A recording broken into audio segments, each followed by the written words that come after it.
All right. I don't think there's any. There's a lag on that. There's no video though. Can you guys see us on? You have to hit the transition button. Oh. Yeah. Oopsies. They could just hear us talking. Hey. Lord, what's up? Hey. Welcome to the staff meeting. Welcome to the staff meeting. Are we celebrating today? Are we celebrating anything today, Lord? Let us know. I guess Are we we can celebrating? focus. I think there was a potential job opportunity. Oh yeah, I do remember something about this. This was like several weeks ago, I guess. So if we want to, we can set up the next thing. Rumi's birthday. Okay, fair enough. Happy birthday, Rumi. How's the audio sound? It seems like it might be kind of loud. Check. Yeah, how's the audio on YouTube? Hi TikTok. Hello. Hi TikTok. Hey guys. Hello. We're also on YouTube. If anyone was curious. I might go open these blinds. What is all this crusty? Oh. Oh, right even. I don't think I've had any water today. So has anyone else? Everyone needs to stay hydrated, including me. This is a PSA. YouTube gang, stand up. Audio is good. Sick. Try not to gulp into the microphone. Get a little preview monitor over here. Cool. All right, I think we're all set up. We're good? It always takes us a second to get settled in, figure out what the hell we're doing. Let's make some wacky daiquiris to get into this meeting, right? Yep. Lord said, how are you? We're good. We are good. We're good. We're hanging in there. We took a break last week from the live, but we're back. Yeah. We've been working on a bunch of YouTube videos, so yeah. So, co-host Demi, Yes. I wanted to pitch this daiquiri for you today. Oh, okay, yeah. So, Whew, that is we fermented. have some fermented guayaba syrup, like a chong. It smells really tropical, funky, kind of rummy. Honestly, I think it's going to make a great daiquiri. Can you smell it? I mean, Yeah, no, it's wafting. I can smell it. Yeah, all over the place. It's pretty. Yeah, it smells like a fermented syrup. But I also think, I don't know if you guys can see this. Do I do the makeup Yeah, you thing? gotta do the makeup thing. There's some bubbles happening because it's fermenting, for sure. Yeah, It's so beautiful. So I'm gonna make some wacky daiquiris. That's what we do in the beginning of our. We do snackery time first before we get into our meeting. So if you're just coming in, welcome to the staff meeting. It's snackery time. It's snackery o'clock. Snack o'clock. And I think what I'm gonna do is just to prove that my theory, or just to go towards my theory that coffee goes with everything. I want to make a coffee deck. Okay. What do you mean? What? Why were you so upset by that? I feel like we just had this conversation at lunch, and I was like, I basically was saying how I think that more mocktails need to have coffee, in lieu of booze, and then I guess that's when you kind of infamously said. Coffee goes with everything. Yeah. So, I'm gonna read this. When we were in Thailand, they have honestly Thailand specifically Chiang Mai has an insane coffee culture, and we had a lot of really really awesome coffee cocktails. I'm using Oh shit! I'm sorry, I'm moving. instant coffee. Alex asked where we got guayabana, and is it the same as guava? I think. I would say I like guava more. Yeah, but yeah, we got it I at think the there's store. different species too, and the guava that I had tasted like a tropical apple, and this was these were little. I don't know. They had the rocks in the middle of them. It felt like the seeds had rocks.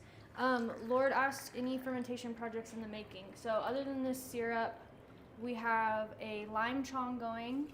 Jazz is making a lime distillate. So can I share the news? He's doing an oops all lime cocktail. So it's a homemade lime distillate from super lime waste. Chong, super lime juice. Mm-hmm. Pretty cool. So we have the chong going, and then you'll be happy to know, Lord, that I have the habanero peppers going. So we're going to blend these up later during the R&D, and we're gonna test out your theory on the habanero. So The habanero theory. yeah. There is also some lacto tomatoes going. Oh yep. For I don't know if I'm allowed to talk about I that don't either. care. Okay, there's some lacto tomatoes going for an aspic project. Oh no, this is for a martini. Oh, this is for a martini. My bad. It's actually like overflowing.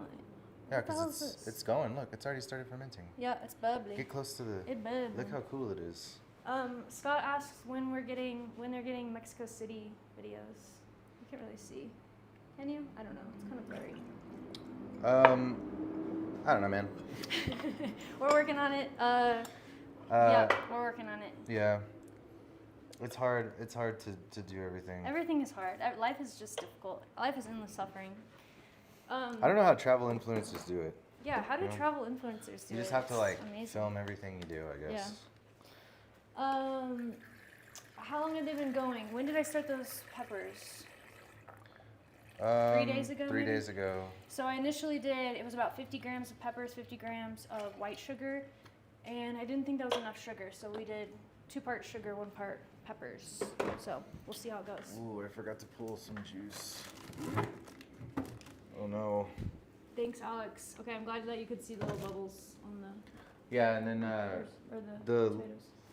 lime pulque is like a It's like the lime distillate that yeah. you're going to be making. It's not a distillate. It it's will just, be. It's like a wine right now. Yeah, but one day. It has aspirations. Really, that should have been labeled. Sometimes I forget to label things, and you know Naughty, what? naughty. It's okay. It's fine. Um, I didn't think it would be sitting for that long. That's why I didn't label it. yeah. Surprise, surprise. I'm making a frozen. It's, Frozen marks. It's pretty hot, dude. It's not that hot, but like we don't have AC. Well, I thought I need to just use this. I thought it was gonna be a little more chill, but it's like kind of fucking stank in here. Yeah, we don't have AC, so it gets a little balmy. Maybe is that a good word to use? Yeah, it's balmy. Balmy.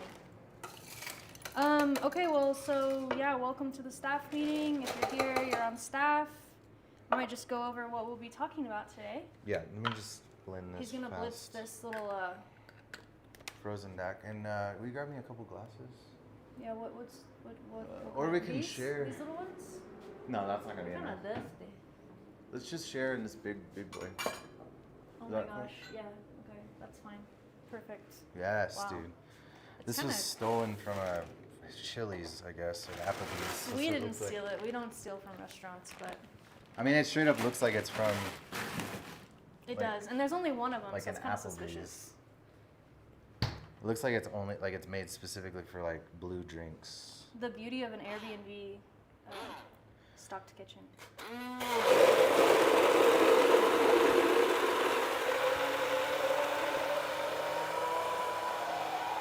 Wow, that sounds nice. It's far too diluted. Okay. Oh I need more ice. I was running out of room. yeah. I think it's okay. Should we just leave it like this? Yeah, I do. Yes, we should. Okay. Well, it's not quite. I don't know. I really feel like it needed more ice. But it won't. I mean, I guess it's a heaping sort of. I wanted a slushy. I mean, I guess it's pretty slushy. It'll be okay. I can deal with this. Worse things have happened to better people. James says, I want to know your background. Where did you two come from? Where are you heading? Where did you come from? And where are you headed? I love that. Mimi, you go first. So I've been bartending since I was 21. And then during the pandemic, stopped bartending. And that's when Jazz and I started to travel and make drinks on the internet. That's kind of the short version of that story, I guess. I mean, I And- feel like you're gatekeeping your story a little bit. Well, I'm not trying to gatekeep, but I don't know. Well, I don't know. I'm from Texas. Oh yeah, okay. I forgot all of that part. I'm from Oklahoma. Yeah. I'm from Texas, and Cotton Eye Joe. That's what I was thinking too, Lord. Where did you come from? Where did you go? yeah. Here you go, Wacky Okay. Dacky. Oh. Ooh, powerful. Okay. Oh wow. Wow. Mm-hmm. Woo. Pretty good. Making a mess. Where's It needed that extra ice. Yeah. I hate to say it. Sorry. I was just trying to get a move on with it, but I'm sorry I rushed you through that process. It's good. It's strong. Pretty good. Coffee forward. Oh, we got age restricted on TikTok again. It's because of this glassware. The glassware, you think? TikTok is like, it's weird. The surveillance that's happening on TikTok is like, how do you know what kind of glass? I mean, I wouldn't say that too loud because they're listening to you, obviously. I don't care. Fuck them. Okay, so I'm from Texas. I have a background in cooking in kitchens, basically just line cook though, like flipping burgers, making burritos. I mean, kind of that's thing. a chef if I have ever. I've never really worked in like a nice restaurant, but I worked at like Chipotle, and That's kind of the nicest of the fast. yeah. Of the Before fast that, casual. I served tables, worked at Chipotle, worked as like a grill cook, kind of did the kitchen life for a while, and then went to bar backing, and I bar backed for a little while, and then I got a bartending job through bar backing, which was cool because I was getting kind of a shitty into the stick bar backing. Bar backs always kind of get the shit. Yeah, bar back, honestly. They are the backbone that holds the whole thing together. More like bar backbone. Yeah, bar backbone is more like it.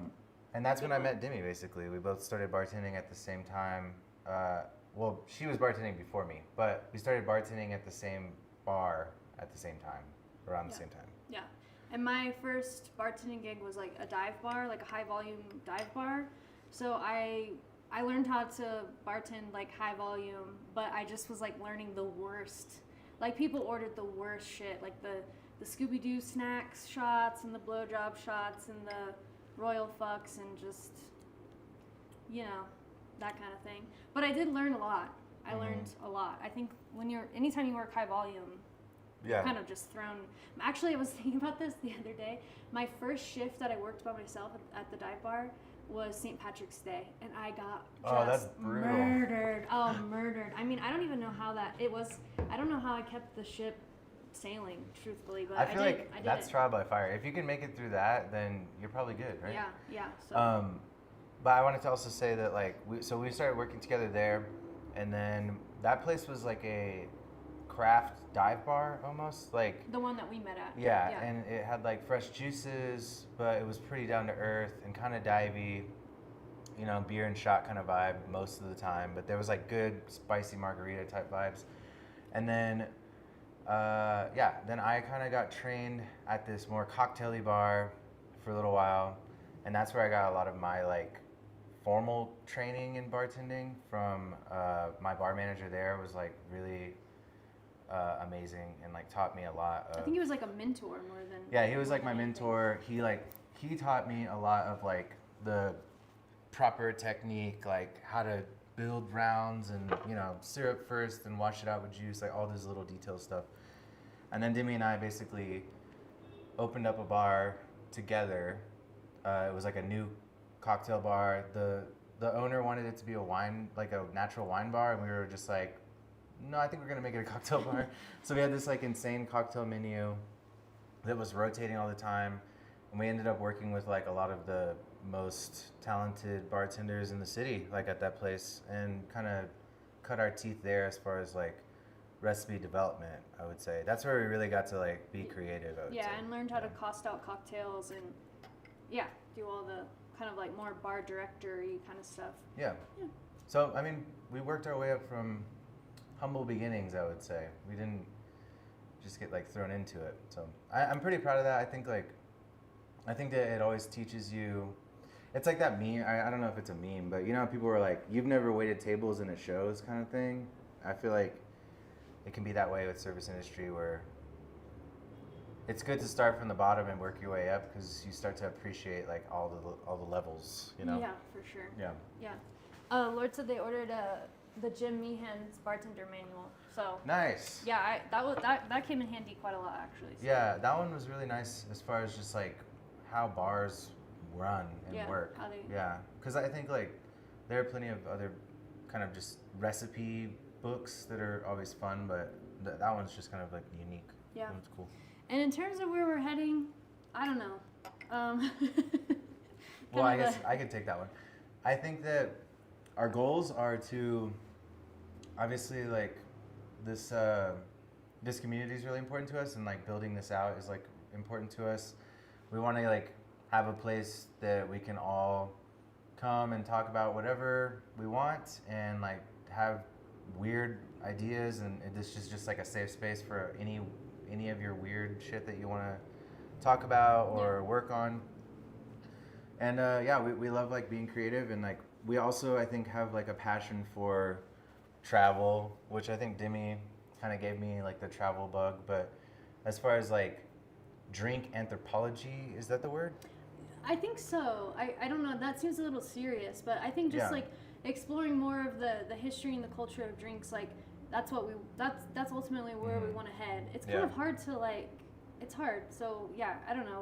We're taking baby steps towards just like making more videos that have a little bit more depth to them. Like we like making weird and wacky drinks. Like we would be doing that whether we recorded it or not. It's just I think there's more substance to what we want to do. It's just we're not videographers, we're not like content creators or like documentarians. yeah, it's difficult to get kind of get into this. So we've been learning like slowly. But yeah, I think ultimately we would like to share like findings as far as like drink culture around the world, and like there's a deep drink culture almost everywhere if you look hard enough. And I think that like especially I mean, at least speaking for myself, like growing up in Texas or like as an American, like there's just so much I was never exposed to as far as like even just like Mexican drink culture. All you think of is like margarita, but there's like tejuino and tepache and like all these like really incredible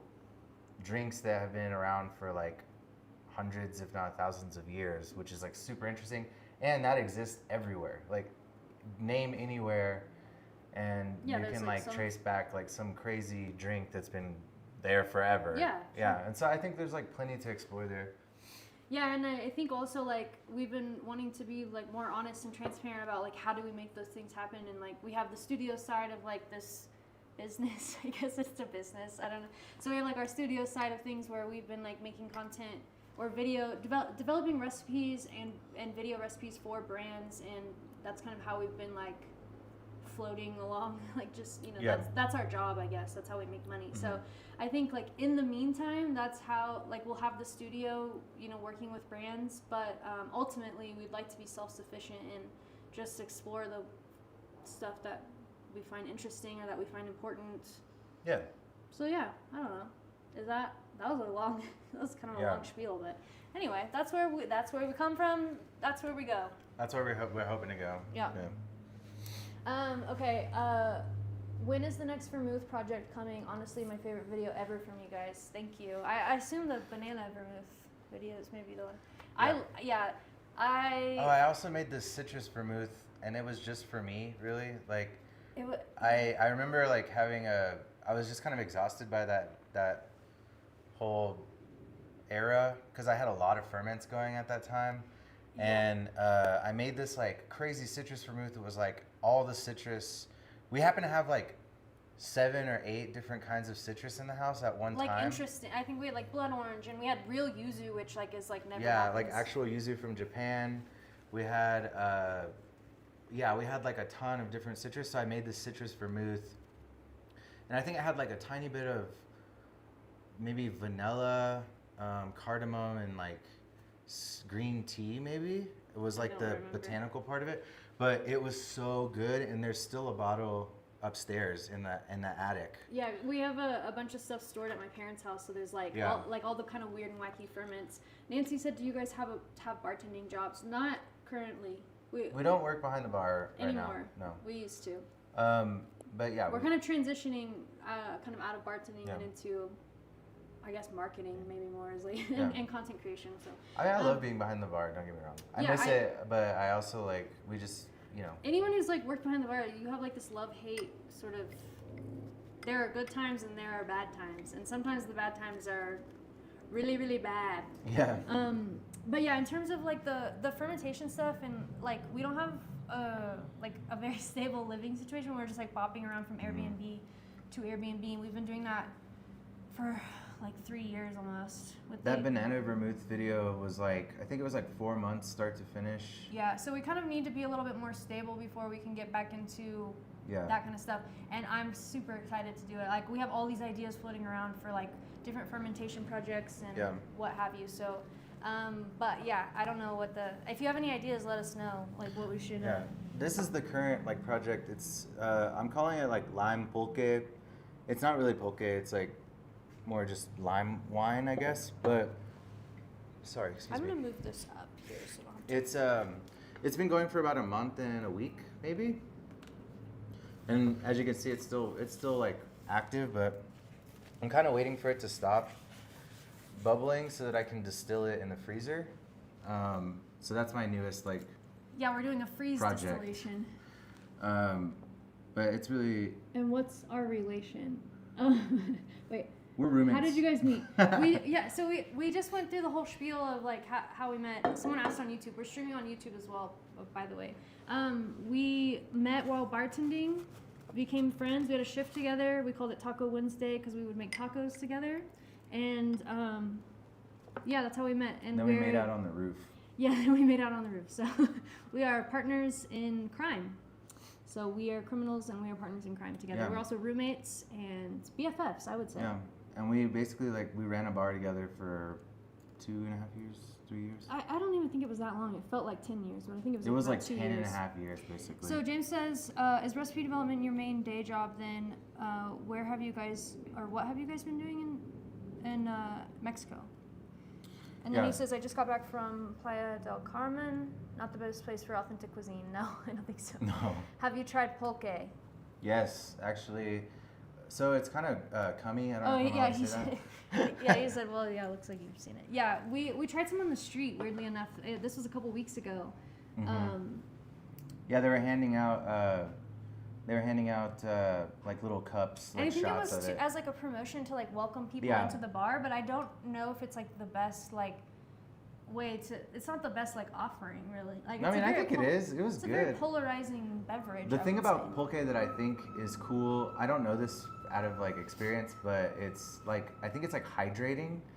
Like it's an extremely hydrating like drink. It kind of has an aloe vera kind of slimy. It's like low ABV and hydrating, so like you don't really get hungover from what I've heard from like our Mexican friends. So they're like, yeah, if you drink a bunch of pulque and get drunk on pulque, you wake up feeling like great. And I was like, well, that sounds cool, but it's really thick. So that's the trade-off, I guess. It's a weird slimy texture that's a little hard to get through. Okay, Nancy says on TikTok, what's your favorite drink you've made recently or top 3 drinks of 2023? Which is last year. Ooh, I don't... Okay, the best drink we made recently is, for me, the most recent one we posted, which is the key lime pie drink. Yeah. Dab's here. Oh, there comes the chilies. Cha-ching. Chili. The chili man's here on TikTok. The chili man. The chili man come and the chili man go. The chili man fast and the chili man slow. The top drink recently, I think, was the key lime pie drink. I loved it. I was like really craving key lime pie, and there's like key limes here kind of everywhere. They're super accessible here. So yeah, that was a lot of fun. And then as far as the top drinks of 2023, I don't even remember. 2023 was actually like a crazy year for us, wasn't it? Like, yeah, it was pretty wacky. Like we got a lot. We had like the 50-50 tomato marg is probably my favorite. Like, oh, yeah. like if any one of our drinks, if I like just on a random night wanted to have a cocktail, I feel like that's mostly the one I would go for. Yeah. I'm either in like a martini mood or a margarita mood usually. So, and every now and then I want like a bitter thing. But I think, yeah, the 50-50 tomato margarita and the chicken soup martini. That just kind of like blew up and kind of we got to have our moment. The miso soup broth tail was like so good. Like I remember just being like blown away with how like delicious and comforting that was. It had like a little bit of sake and rice wine. I thought it had sherry. Oh, maybe it had sherry too. It was like sherry soaked tofu in the bottom. Mm-hmm. That one was so good, and it was like winter time, so it just like hit. It was so good. Actually, like last year, I feel like we made a lot of sick drinks. Really I can't really remember them all, but I really liked that one. What about you? What were your favorites? I don't know. I can't say. I really just like, I almost always just go for like a daiquiri, and I feel like anything that's like a daiquiri-esque is kind of, I think the tomato marg was... Tomato marg was good. I would drink that like, yeah, all the time probably. There's this other one that I remember. It's great. I didn't ever post it because it was like, all the ingredients were like, not shit that anyone would ever have. So I was just like, no, who cares? But it was the Bloody Syrah gin from Four Pillars, strawberry infused Campari, grapefruit super juice, and yuzu juice, and then it had something else in it, but it was like so good. Like the flavor profile was amazing. It was so good. I don't remember. I have a horrible memory. The Barbie drink didn't make the list. That's what Samson said, and also Dav on TikTok said Barbie liqueur was goated and all the drinks around it. Yeah, I guess so. I totally forgot that even happened. Really. Yeah, because there was like a Barbie Negroni, a Barbie Pina Colada, which was that was really fun to make. That actually creatively just like really lit me up because I did like the Barbie shoe and the ice cube. Yeah. And I did the Barbie's head and she caught on fire. That was kind of fucked up. What was the other one that we did? The highball, the Barbie highball. Yeah, that was pretty cool, I guess. Whatever. Barbie daiquiri too. Did we do a Barbie daiquiri? I think so. That sounds like something I would have done. The Barbie project Nancy. was. Thanks for being here. We appreciate it. That was a crazy push. The Barbie thing, yeah, because it was like really last minute, and I was like, the movie hadn't come out yet. I didn't know what it was about, but I just assumed that it was like probably about the patriarchy or something. So, yeah, that was like I got a job at a craft cocktail lounge recently because you guys inspired me. So thank you. Congratulations, Nancy. Oh my God, that's amazing. Congrats, Nancy. That's amazing, Nancy. Wow, that's super cool. Thank you so much for saying that. Like, that means a lot to us. That's really cool. Holy shit.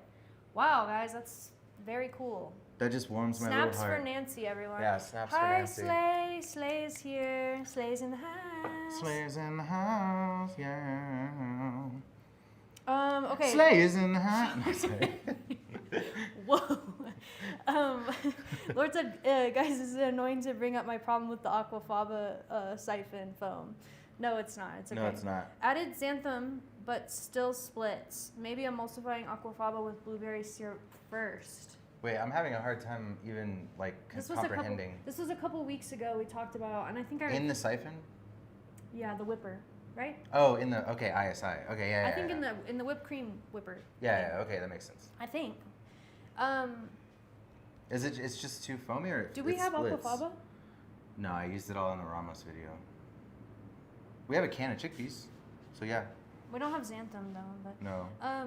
We did, and then like it was kind of sketchy to bring. We had all these little baggies of like xanthan gum and like agar and tapioca starch, and a lot of white but they were all like in little like Coke baggies. Hold and on, like I think we had to like in this. go through. We had to go through customs. The Mexican border. At the Mexican border, and they were like, "What is all this stuff?" And I was just like, "We like to cook. It's for like." Cocktail stuff. Like I was like, we're mixologists, which is like the most like pretentious. Yeah, I didn't know what else to say. I had to like pull the mixologist card because otherwise I don't know. Like, how do you explain that? What's the special? Right now we're having a fermented guayaba coffee frozen daiquiri. Yeah, super accessible, really simple recipe. It's just stuff we had around, but we're having a little coffee daiquiris so that we can just get perked up a little bit, you know? Yeah, you need a little caffeine, a little pep in your step. Yeah. Well, so back to the siphon thing. Sorry, got distracted. Yeah, the only time. So yeah, I guess we talked about this last time. Where it was like we did the foam with the coconut milk, but it splits. Is that what's the problem? Yeah. What all is in it? Maybe xanthan gum isn't even necessary, but the foam just doesn't hold up and starts bubbling. Yeah, Are you charging with CO2 or NO2? Oh, that's I think we I'm pretty sure we established all of this a couple weeks ago, but I don't really remember. But I guess there's a blueberry syrup. Mm-hmm. You're trying to make a foam, right? Or like Yeah, so blueberry. But not like a bubbly foam. Yeah, like a denser foam. Like a whipped cream kind of? Yeah, like what's the aquafaba? Is it homemade? It's what the kitchen uses, so it would probably be in 2.0, right? If the kitchen is using it. Probably in 2.0. That would be worth like looking into though, because if it's CO2, I think that wouldn't work. Yeah, are you getting the chickpeas from a can, or are you making the? Yeah, because the density of the aquafaba could have an effect. If it's being like overcharged, it could also cause it problems, possibly. Blueberry syrup and aquafaba with xanthan. I always say that wrong. Xanthan. And then the other thing is like, what's the ratio of aquafaba to syrup?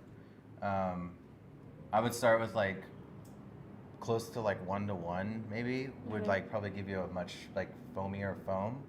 Because it sounds to me like if you're getting... what's your current recipe? Maybe let's workshop if you're getting this. really loose bubbles, it sounds to me like there's maybe not enough protein in there to like create a more dense foam. I would also try adding a tiny bit of citrus. The citrus will stiffen the protein in the aquafaba. That's a good idea. So, yeah, I would try that too, because like when you make meringue, you add a little bit of acid, like you could add cream of tartar. Yep, tartar. If you don't want the citrus flavor. Yeah, I mean, could you or even add just add like citric acid? Yeah. If you're not like looking for any like citrusy flavor. I just got a job at okay. Oh, yeah, I think we're caught What's up. What's the online. special? Okay, we are. But yeah, the foam thing, like we recently. Maybe we might have a couple extra chargers. Maybe when we do R&D here in Yeah, a minute, we can come back to this in because I R&D. think we have a can of chickpeas, so maybe we can. Yeah, we can work on a foam and maybe make something with a foam on top. Sounds fun. Okay, James says thoughts on acid adjusting juices instead of using any citrus. I think that maybe this might be a good time to transition to news and booze. Yeah, I guess so. Because I think we have a little news story. Yeah. That kind of has to do with this, and then maybe we'll touch on and then, the acid yeah, adjusting. for the R&D, if you want to stick around, hopefully you can. We can talk more about this during the R&D section. But yeah, let's go to news and booze. So it's 3 parts blueberry syrup to 1 part aquafaba. Yeah, I would maybe bump up the Yeah, aquafaba. definitely bump up the aquafaba. Try 1-to-1. Like, I think that you might find that the more protein you have in there, the more dense the foam. And also try to add a little bit of acid. I think that might work. Yeah, and also making sure that the canister is like filled maybe, or like not just like a single serving, so that the gas has more. Does that make any sense? Yeah, the amount of liquid that's in the canister can sometimes have an effect on the final product. Okay, let's go. Let's do news and booze. I have a fun little thing I'm gonna try to do. If you guys are on TikTok, you're missing out on the fun production value on YouTube. Huge production value, guys. Really massive over here. Okay, here we go. Ready? Here, lift this up. Okay, I think we should be. Wow, guys. Was that amazing? Did that blow your mind? Did it work? Did it work? Okay. Here, switch me spots. What's going on here? I think we're good. Hold on, let's see. Did we swipe? It didn't swipe. Okay. Ooh.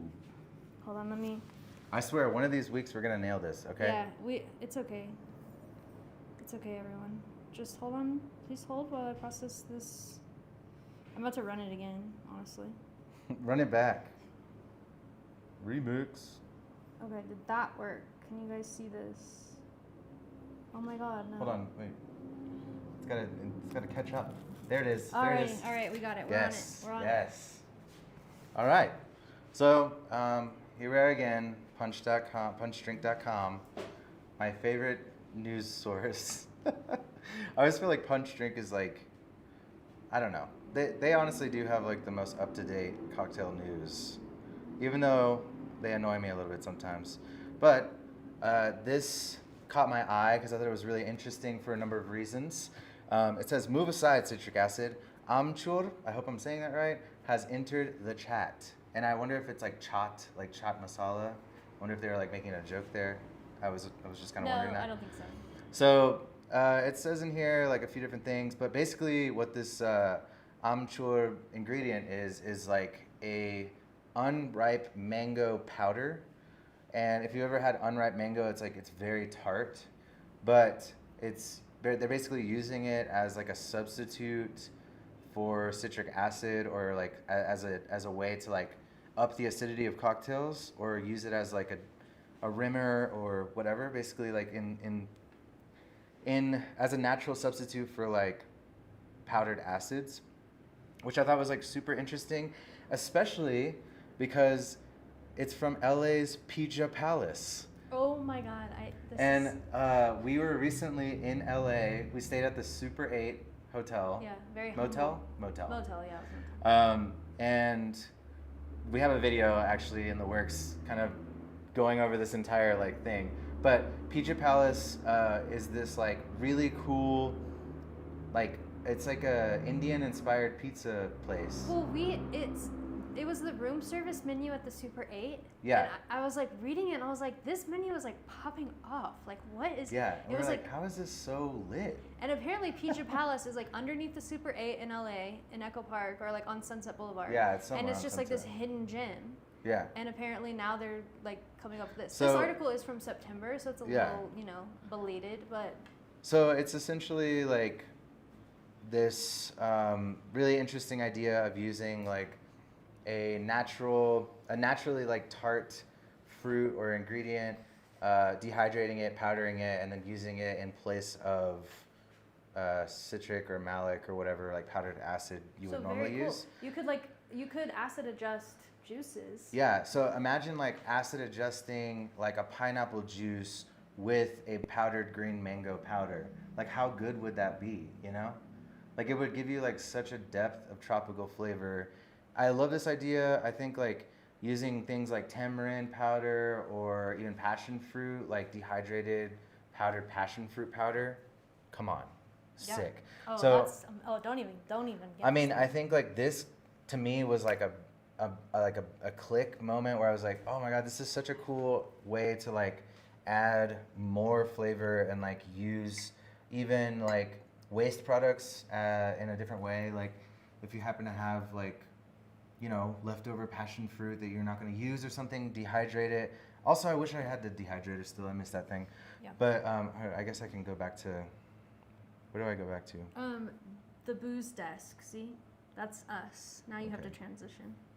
Okay, we're on the booze desks now. Now we're reporting. So I don't know. We're still I don't know what reporting you live. guys thought about this, but I think this is like super interesting. Like I think that there's so many different use cases here, and it kind of opens up just like a huge realm of possibility as far as like imagine using mango, cool. like unripe mango as an acidifier for like whatever pineapple juice. I mean, Just that one to me like sounds That's like the one. it just sounds like a powerhouse of an ingredient, you know? Yeah.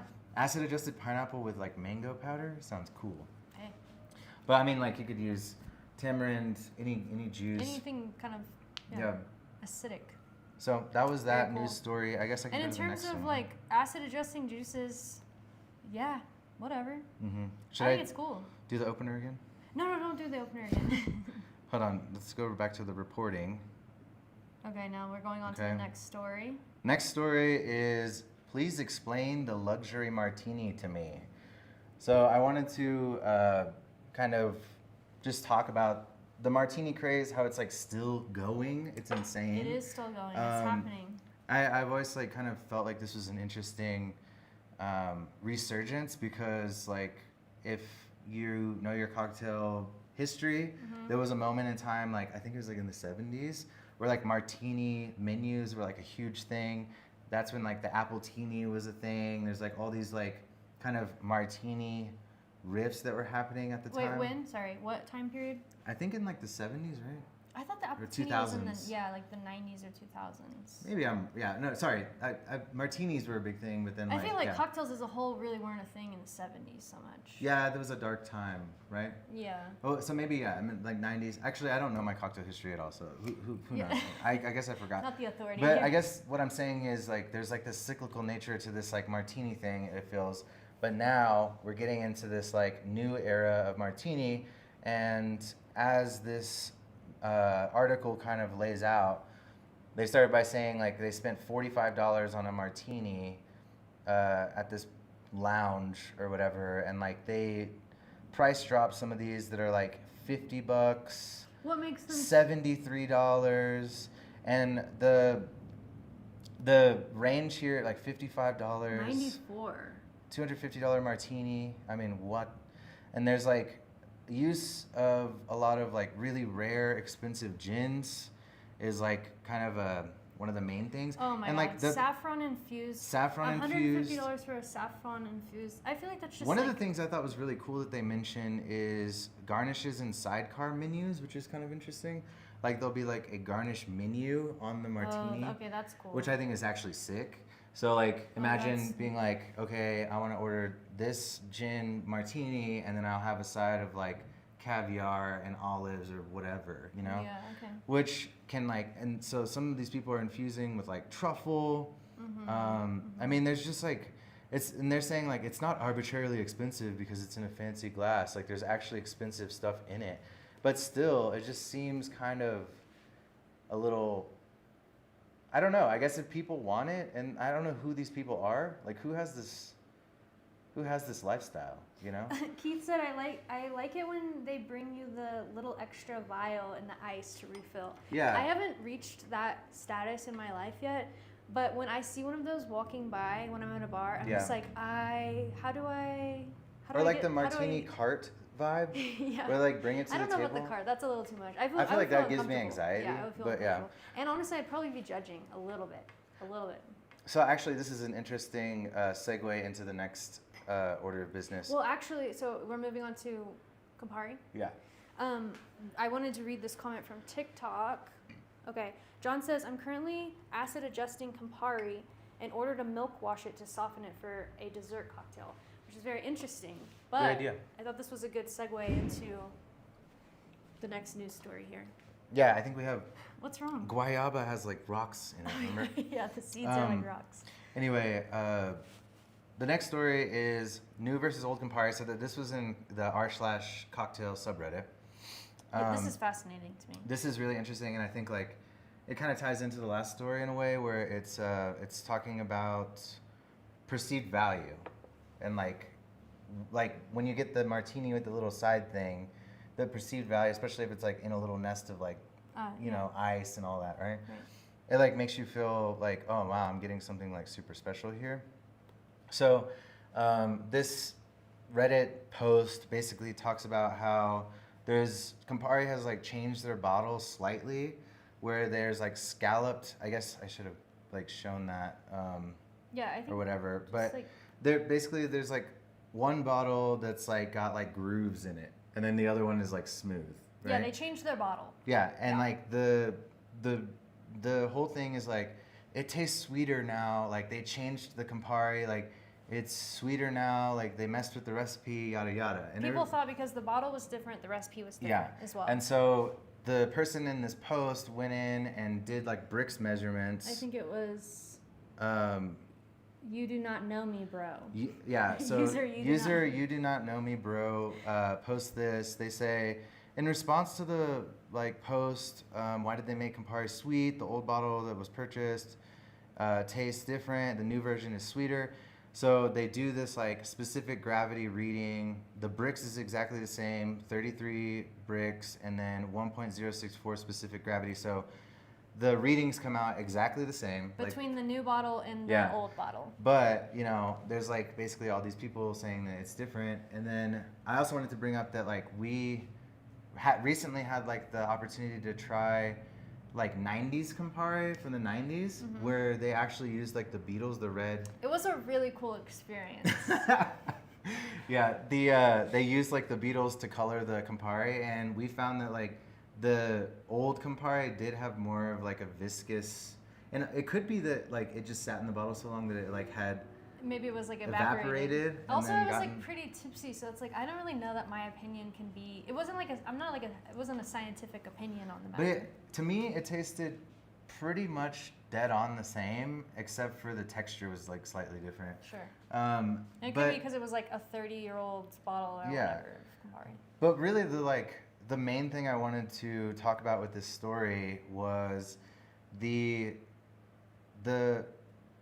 I guess the weight that perception has on taste and like perceived value, and how like, for instance, if something's plated really beautifully and nicely, then it tastes better than if it's just kind of thrown on a plate really sloppily. Or if you get a cocktail where the spec is exactly the same, say it's like a 2 3/4 daiquiri, but one has like pretty flowers on it and a really nice glass that's like fancy, and one is just like in a solo cup. Like the solo cup one's gonna like taste way worse. I'll take my daiquiri in a solo cup, please. Well, I think that that's like really interesting, and I just like wanted to like bring it up. And I also thought that it was just like a really interesting way to like up your personal life. Like for me, like whenever I make stuff at home to eat for dinner, like or when I cook for Demi or whatever, I like to plate it really nicely and like make it look nice, and I feel like it makes it taste better versus just like throwing it together. Yeah, like, and I just slop it on a plate and go. no, she doesn't. I mean, but I also think that that's like, it's just really interesting that like something so small as presentation or the label, or like the, you know, like if you buy a wine with a really cool label, you're like more likely to think it tastes good than one with like a really, it all stupid kind of label. plays into hospitality. It's like you think of these things, especially like as a bartender or as a cook or whatever, that other people they don't even think about it. But how can you like quantify how much aesthetics plays into like taste or like the experience, which is like really, I think it's just an interesting thing. No, it is. It's super interesting. And also that people are just up in arms about a bottle change somehow meaning that also the formula has changed. Pretty silly. There was a couple of things I think that some folks said on Instagram. We were going to talk about this. Oh yeah. So Drinks by Dav on Instagram. Oh, you have to go. Yeah, I got a transition here.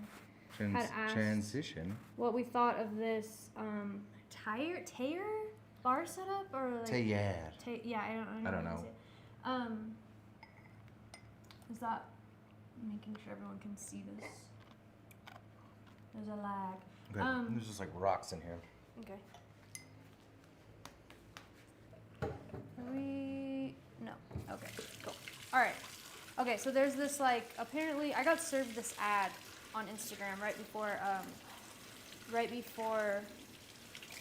Dav sent this in, but I guess it's like this modular bar island. So it's meant that two bartenders are on either side of each other, like facing one another, and facing one another? yeah, you face one another. That's kind of like the setup. And the idea is that you as a bartender can like rearrange this however you see fit. I don't know. It's cool, I guess, if you like have a lot of money, but I also think it seems like it would be kind of hard to clean or like pretty, you know, like look at all those grooves. Yeah, there's a lot of areas to get sticky. You could probably run all of this through the dishwasher, but like this is like at least 5 loads of like through the dishwasher. Yeah, I mean, I think standard like industrial dishwasher. I don't know. I think it's interesting. It looks expensive. I wonder like how efficient it truly is compared to a traditional setup. Yeah. I don't I have never worked with like any bar setup like this. I think most bar setups that I've had are like super DIY, like the owner kind of threw something together. And so this would be like a dream, but I think I would just like not even know like what to do. And I would just be like, give me my like speed rack and, you know, like standard dump sink, you know? I mean, and also like the, what is that, a sextagon or something? Is that what they're called? Sextagon? Yeah, I'm pretty sure that's it. What's the one with the 6 sides? I don't know. Is that the most efficient shape? I don't know. I guess that's somebody else's job to have figured that out. So. This company is. I mean, it's sexy. I can't stop watching it, to be honest. But you know, what are you gonna do? Yeah. And then I think someone said I gotta pull this up. Someone said DIY chartreuse, like from scratch. Kobe said that. We have attempted DIY chartreuse from scratch. I don't think I got the 26 herbs and spices right.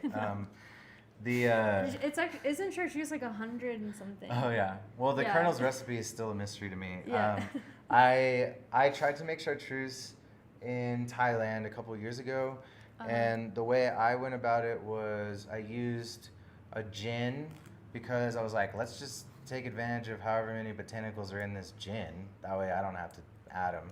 And then I think I infused it once with the hard spices first, and then I clarified it. And then I infused it again with the soft spices, so the green stuff, basically all the herbs, like anything that couldn't sit for too long without getting swampy. Newsflash, it got swampy anyway, but I basically got it to like the perfect green color. And then I ended up trying again and ruining it. And I basically, milk washed I was milk washing it. I washed this like I think twice or 3 times. Yeah, it was too much. It was too much work. To get it clear, and it actually turned out to be more like Dom Benedictine than chartreuse, and it was actually a pretty good sub for Dom Benedictine. And I ended up making a Singapore sling, but we were in Surin Beach, so I called it Surin Sling. Yeah. With it, but it's possible. I think some things that I learned were use a really high proof alcohol to start, because by the time I used like a 40% gin, by the time I had added the sugar, milk washed it, all this stuff, it had lost like all the bite. And chartreuse definitely has like that pretty alcohol burn to it that like stands up to the amount of sugar. And then the other thing I would do is do your hard spices first. So anything that's not like leafy green, do that first, and then do the green separate. And you could maybe do it in like a sous vide. Another thing is maybe blanch your green botanicals first. This is a theory, not proven. So that it doesn't go swampy. These are all theories, but I have attempted chartreuse before. It was a ton of work. It was like really ridiculous, but yeah, it can be done. Okay, moving on from news. Thank you for joining our newscast. Lord said I hate the new bottle. It upsets me. What is on the Campari bottle? What does that represent? Is it that one? No, this is an old bottle. Is it? I haven't seen the new bottles in person. What is the new bottle? I think the new look one like? has like grooves or like ridges. Oh yeah, it's supposed to represent something about like Milan or whatever. Do you want a little spritz? A little vermouth spritz? Could that be interesting? Okay, James, sorry that we put you on hold over here. Okay. We are in Mexico City, and James says, I liked your travel format where you showed us around a little bit and recommended bars. Yeah, so we definitely want to do that in Mexico City. We found a lot of really cool bars. And we went to a great place today, actually, for mariscos. It was good. Yeah, not all of them are like world's 50 best bars. Like, there's just so many amazing bars, but cafes and restaurants and whatnot in Mexico City. So we do plan on doing like a video. It just takes a lot of resources to do that. And so we're just like compiling footage now, and then we'll kind of like throw some stuff together. So going out's expensive. it is, yeah. Yep. And we don't really know how we're supposed to write this off on our taxes. Like, I think I don't there's know a how to do way. taxes. We don't know how to do taxes. We really need to figure out how to do the We should taxes. probably learn how to do taxes. Yeah. If you're a tax man, Yeah, let us know. DM me. And then any quick tips for adding complexity to a simple recipe? Bitters. Yeah. I also think, using I mean, there's so many. liqueurs like Amari or whatever. I think using them in like small quantities is like underrated. I think people oftentimes like will add too much, but I mean a bar spoon of like Fernet or something, or like a 1/4 ounce of Campari and like something tropical can add a bit of complexity without like kind of blowing up what you have going already. Yeah, I think that's fair. I think we had a drink the other night that was like, it was at least on the menu, and it was like a couple dashes of Chinar. I was like, that's so cool. Yeah. I feel like using Campari like bitters is also severely underrated. Yeah. Like, Campari is an amazing bitter component, and so many people put, like, in my personal, very humble opinion, people put too much Campari in cocktails sometimes. But I think Campari belongs in dasher bottles more often than it is. I agree with that. But I think also, like, infusions, like, if you just have stuff lying around, or maybe there's something going bad, infusions, easy. Yeah. Throw it in a jar, especially if it's booze. Mm-hmm. Like, it'll just kind of sit Also, in a jar. fermentation can do wonders for like complexity as well. Yeah. If you're like interested in dabbling in that, that's another fermented fun way. syrups and whatnot. Yeah, I think, I think also just like get creative and like be open to the idea that it might taste bad, but that's okay. But or like or maybe just like dialing it back or whatever. I think people try to overcomplicate cocktails sometimes, and they get a little too muddy. There's like beauty in simplicity. Yeah. That's all I'll say about that. Yeah. Start small. Don't go crazy. Or start big and Learn where your limits are. Yeah. Okay. So I think we can transition to burning the ice, the airing of the grievances. What? Okay. What? Sorry. Transition to airing of the grievances. What happened to the Campari beef? Did they pay you? Sorry, I'm having a hard time reading this chat. Did they pay you to squash it? The Campari beef, like No. my personal beef. No, they didn't pay us. I don't want Campari's money. They can take their money and shove it up their ass. I don't care. But I mean, it depends on the price, I guess. But You could take this liqueur and shove it. I No. want to do a Campari. I've said this so many times, but I want to do a video about Campari. I just think it's a scam. I do. I do. And that's okay that people don't agree with me. I don't care.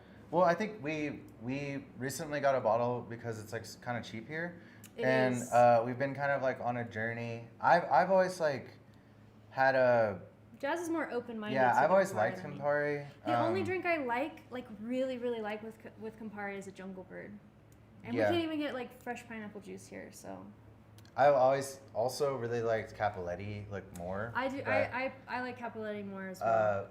But I think that like I've always had respect for it. I think that the thing about it is more the like politics of Campari than the like drink itself.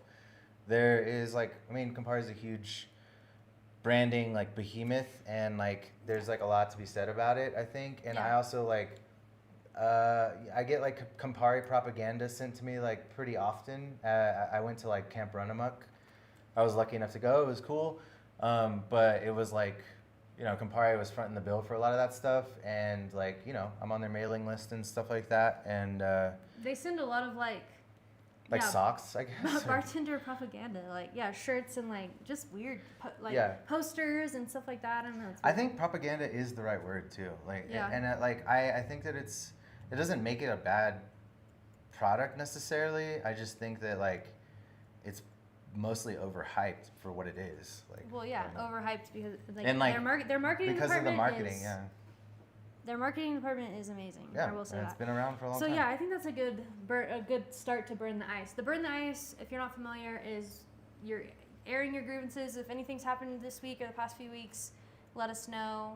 Industry gripes, worst customers. We need a spritz for this, right? Yeah, trends that you're tired of, yada yada. Hold on, I gotta go verify the freaking TikTok thing. Do we want to do a little foam? It's making me do a puzzle. Oh, it's making you do a puzzle. Yeah. you know. Little... Mark said, "Hey there, thanks for building my bar's cocktail list. Happy to do it. Very happy to do that for you. You want to do like a lemon? Send us a picture Coconut if that's foam or actually something? true. I'd love to see it. Okay, off the dome. How would you approach a flan-inspired cocktail to get that custard flavor without being too eggy? Are we doing this with the foam? What do you think? Are we doing the foam? Should we try a foam? Lord, what do you think? We're doing a foam? Lordy, lordy. Wait, a spritz with an aquafaba foam? What kind of syrups do we have? We have some like Jeez. random We can- creme de coco, condensed milk, Show me the way. coconut, oh my coconut God. water, simple. Hold on, I forgot to, please, I know we're in the middle of Burn the Ice. I had a couple of things to read it from Instagram. Okay, let me get these Burn the Ice. Let me just throw this out there. Drinks by Dav says, stop calling everything a martini. Well, I don't want to like run through burn the ice. This is my favorite part. I like bitching. Okay, sorry. Oh, he loves to bitch. He loves to bitch. Okay. What do you think? Or What I if could we do do daiquiri with a foam. habanero aquafaba foam. Okay, I like that. Okay, all right. Give us like a couple minutes. We will get to this. I know it's probably super late. Is in it? Denmark. Yeah. Oh, in Denmark, yeah. Well, yeah, we could do like a shaken drink with a foam on top. That habanero foam, Yeah. like just like a mezcal marg or something with habanero foam. Keep it simple. Yeah, I'm just trying to think if there's gonna be enough syrup for this canister. Yeah, I guess you're right. Let's just try it. Oh, yeah, I guess it could be a disaster. It might be like more of like a 75% aquafaba, 25 syrup or something like that. But yeah, I think like you said, what did you say? A mezcal? Yeah. Yeah. Yeah. Okay, This let's do a mezcal's spritz. terrible, I I want to don't do a like spritz first. A bit dehydrated. Okay, let's have a spritz with Campari. Okay, we have one more hour. I'll take a dash of Campari. That's fine. Do you want to do Fino Sherry, Vermouth? Probably Fino, right? Because I think you need that vermouth. Yeah, I need the vermouth. A little lemon or what? Yuzu, Fino? Maybe? Yeah, that sounds good. I have nothing to use this. What does this on. taste like? I still haven't really even dabbled here. Oh. Okay, yeah,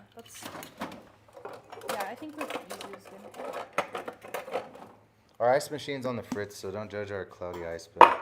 I don't think anyone cares about our opinions. Just us. Oh, it's so ugly. Yeah, it's really ugly. It disgusts me. It's so ugly. I've seen a Campari Letterman jacket at, I guess, Arizona Cocktail Weekend a few years ago. That's a really Campari Letterman. Oh yeah, okay. I was like, David Letterman? Oh, The this late is night? like, this is collated. Oh, I don't know. It's weird. Yeah, It's pretty old now. It's a bit old. It's a bit old. It's a bit weird. Bit weird.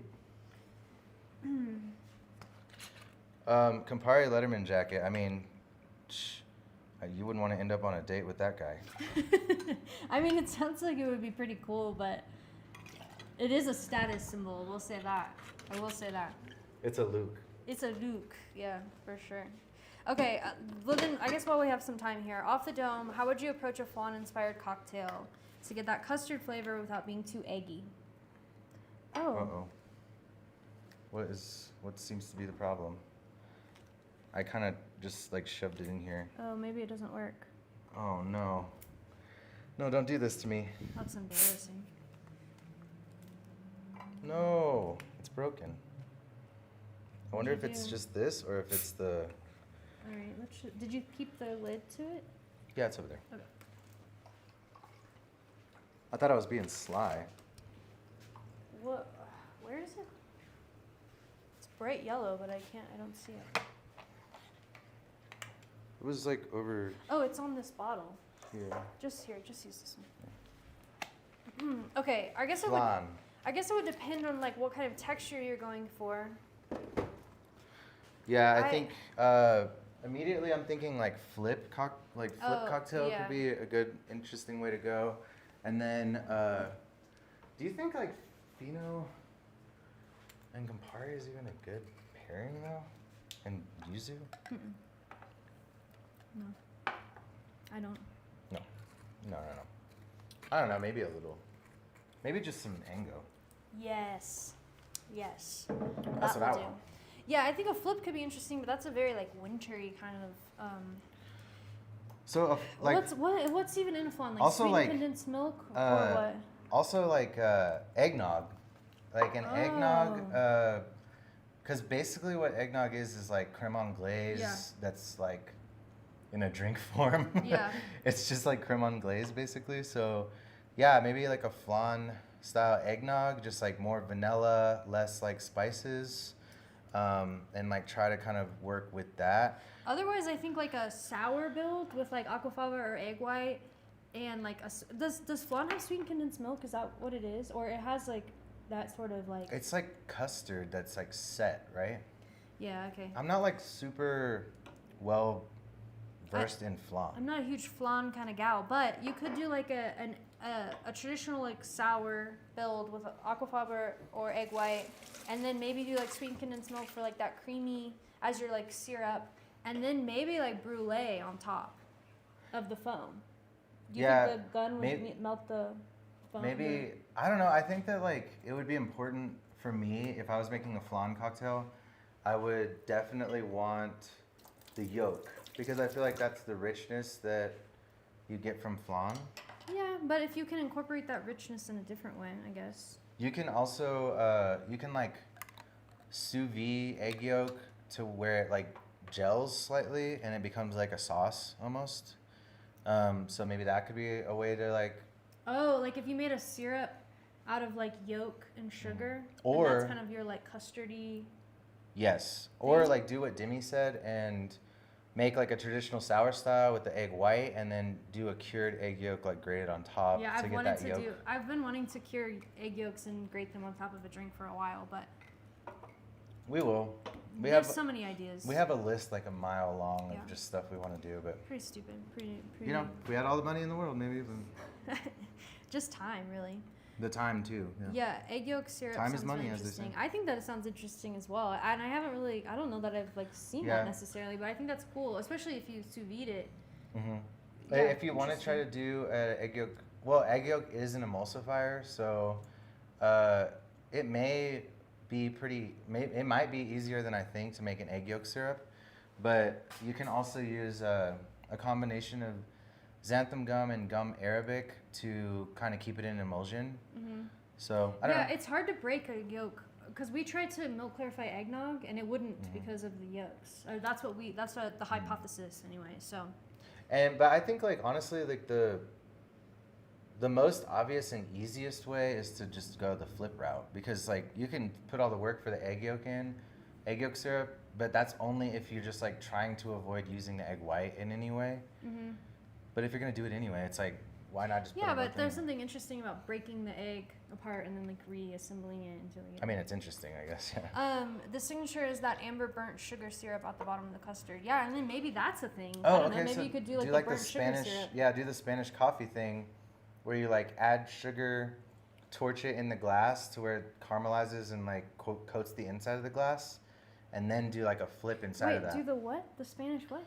The Spanish coffee thing, where they put like granulated like sugar inside the glass, and then they like light it on fire with brandy or something, and then they twist it, and it like caramelizes and like turns into caramel in the glass.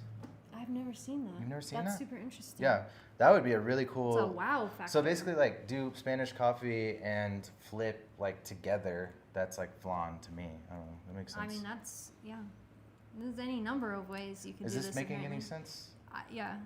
Yeah, and I would think like for sure like a nice, super rich like brandy, or even like B&B, which is like brandy and Benedictine. I think would be delicious with something like that. Mm-hmm. Like something super vanilla-y and like rich desserty would sounds good, or like a dessert wine, like a it's not Oloroso but sweet the sweet cherry, the ones that grandmas drink.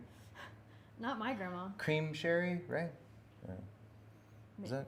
No, I can't remember all the I don't sherries at the moment, but cream sherry. I gotta read these. Easiest no ever. Wait, I've seen Campari Letterman. Okay, when I was hiring bar staff. One interviewee had a wax-tipped mustache and a Fernet hoodie. Dang. Easiest no Speaking ever. of propaganda. That I mean, like, no problem, James. I think like making like Fernet or Campari your entire identity is a bit of a red flag. Yeah, I agree. I mean, but hey, to each their own. Whatever. To each their own. Okay, finally, let's get into Burn the Ice, and then we can move on to our R&D session. Okay. So Dav said, "Stop calling everything a martini." Mm-hmm. I think the quote was like, "Stop calling everything a martini," like with an yeah, at the end. I don't. Yeah. Okay, that's fair. Get it off your chest, man. This kind of goes back to like what we were saying earlier about the like martini craze of like the 90s, I guess, like where there was like the apple teeny, strawberry shortcake teeny, pineapple upside down teeny, and it's like just because it's in a martini glass doesn't make it a martini. I think that like we had like a huge fight about this earlier. It wasn't a fight, but it was like a this demi is pretty jazz. telling. It was like a demi jazz, like one of our classic like arguments, but it wasn't even an argument. We were just discussing it's it. It's okay. You don't like, have to backtrack. It was an argument. We were discussing it passionately, where I was like, look, just because it's like in a martini glass doesn't make it a martini. Not that she was arguing that, but we were kind of talking about what is the essence of a martini, and this is like something that I always keep in mind when we're working on a martini. I love martinis, and I think that like the essence of the martini is that it's like a really crisp, cold, and kind of clean drink. I think that obviously that's weird to say when there's something called a dirty martini, but the dirty martini is there to just like season the otherwise like really crisp, clean martini. Mm-hmm. And I think that like when you start adding like juices and stuff, it's like no longer that.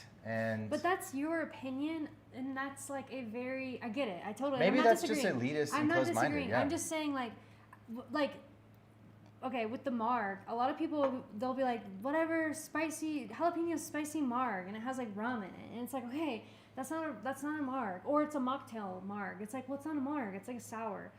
But I think it helps like contextualize it for people, and I think because like some people are in the camp of like a martini is this thing, and other people are like a martini is like an apple teeny, and like you have this like spectrum. I don't know. I think it should be a relatively dry drink first, but that's your opinion. But even if a wet martini is kind of sweet, I guess. But like, yeah. See, okay. Well, here we go. Maybe we should just open it up to you guys. Like, when does it stop being a martini? Because like the lines are blurred, and like you could even argue this. I'm getting worked up. You could even argue this with margarita as well. Like a margarita, the original margarita is lime, orange liqueur, curacao, triple sec, whatever, and tequila, right, with salt.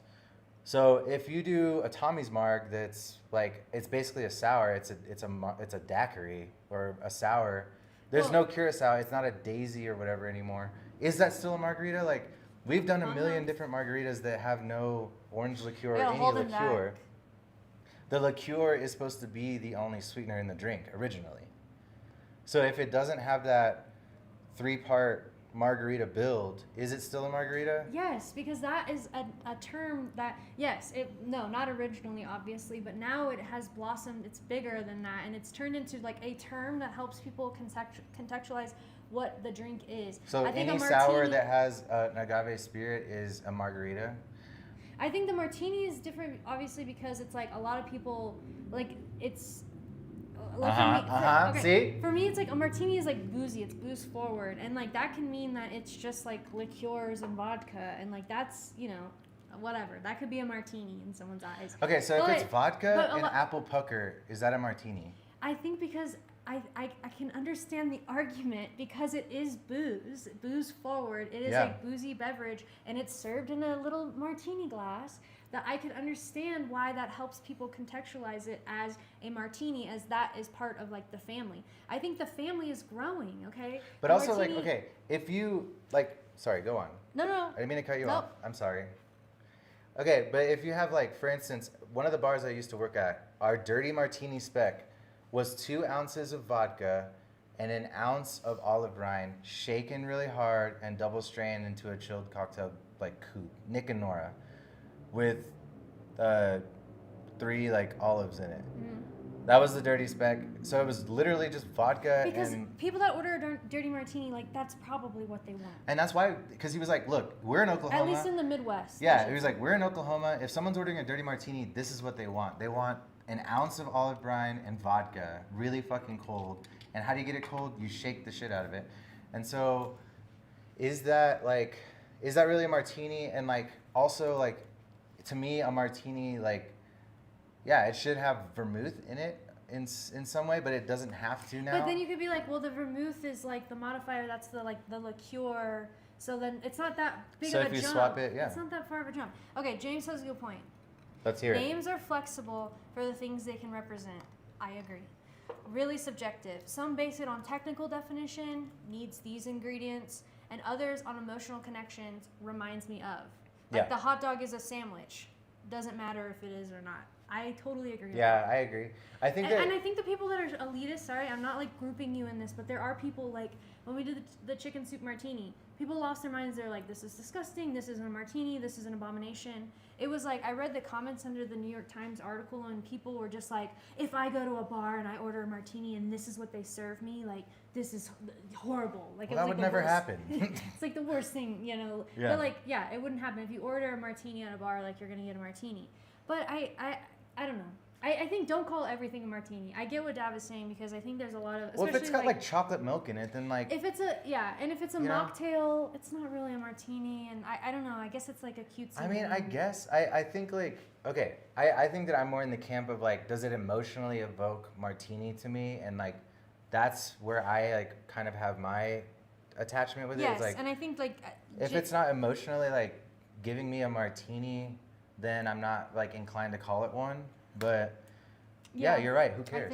I think James is right on this. I think I'm ruling in favor of James's opinion here, and that's meeting adjourned on the martini. In the case, unless anyone has any other thoughts. Yeah, we could go on for a while probably. Lord said, "Stop asking for no ice." Yeah, honestly though, it's like ask for no ice and you're just gonna get more mixer, which is really weird. Like, I'll just top it off with soda water. I don't think that's ever. No, yeah, people used to ask for light ice. When I worked at the diet bar, yeah, a lot of people. And then it's just like, okay, well, suddenly your Jack and Coke is just like mostly Coke now. So, and it's warm. So enjoy. Yeah. And also, like, I think there's a common misconception that like less ice equals more booze, obviously, but like people don't realize that the more ice there is, the colder it is, the less dilution, and like the longer your drink will taste the way it's supposed to. Dark Claws is here. Hey. Yo. I don't even do more mixer. That's funny. That's awesome. Yo. Narissa. James says, I like you guys and your content because it's all unconventional. You have a traditional background, let's say, but your drinks are so modern, progressive, and interesting. Thank you so much. Thank you. That means a lot. And you know what? We're still working on it because like I'm over here like wondering myself, like where does it end? You know, like where does the martini end? Yeah, like what is a martini? And like I think that He'll stay awake at night. Well, we're the kind of people that like we're open. If you want to call it a martini, go for it. I don't care. But I do. You do care, and I think maybe that's where this emotion is coming. Well, I think that's what is so beautiful about what James said is like, it's the emotional like. For a lot of what drinks are to me, and a lot of like what food is to me, is this like emotional thing, and it's like this way to express emotion and to like have an emotional experience. Like a lot of times when I have a specific drink, it reminds me of a specific time. Like drinking spicy tequila in Victoria reminds me of Powerhouse. Like or you know, so I think emotionally, like a martini is a vibe. It's an emotion, and if it has like chocolate syrup all in it, then it's just kind of taking me out of that. Sorry. Go on. Great news from Dark Claws. I'm so happy to hear this. Found a job in Paris since the last time I guess we talked, and finished the first drink. I really enjoy. Once again, I want to thank you for all your content in the mail that you sent me. It was really helpful. That is great news. That's sick. In Paris I've too? been wondering too, and I didn't ask. I know, that's big time. That's awesome. Like really proud of you. That's super Congratulations. Cool. Let's get some snaps. Snaps. Yep. That's we awesome. love when members of the staff are successful and members growing. Of the very good staff. Yeah, that's super awesome. Like, really excited for you. This is really cool. Unless you're allergic to ice, which would be fucked. Any thoughts Don't on be a fat baby. washing? Good evening. Love your YouTube content. Thank you so you. much. We're actually streaming on YouTube as well. Yep. If you want to see us this way instead of this way, but who cares? You know. Okay. One last burn in the eyes. I have a gripe. Okay. Demi has a gripe. And this is maybe like a bit of a touchy subject. Okay. So please, everyone, put me in my place if necessary. All right. But I've been seeing for probably about a year or so, every once in a while, like so they're like cocktail influencers, let's call them. They're like drink cocktail creators on the internet, on social media. And like they, like a lot of times people will be like, what do you do with the drink once you've made the drink? Like what happens to the drink? And they're like, I just dump it down the drain. And I've seen the past week, I've seen probably 3 or 4 videos from cocktail influencers that are basically like, the reality of being a cocktail influencer is that I like pour my drinks down the drain. And I'm like, I'm worked up about it, to be honest. Because I'm just like, I don't get it. And maybe because we're 2 people.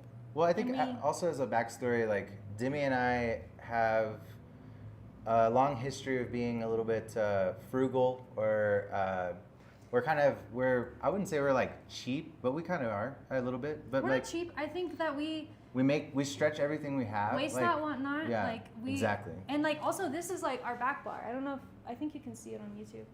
This is our back bar, and like we don't There's have 1, 2, 3, 4, 5, 6. most of this 7. stuff is like really cheap, or we got it on sale. Yeah, we have like so, eight bottles. So the idea of taking the time to make something and then putting it down the drain, I like the drinks that we make, so I can't really fathom like not drinking them. I will say there was like one that we did, the caprese, the frozen caprese daiquiri or whatever. We made so many of those, and like I couldn't. By drink. the like 7th one, you're just like I'm I done cannot with drink this. any more like frozen tomato. I'm sorry, I can't do it.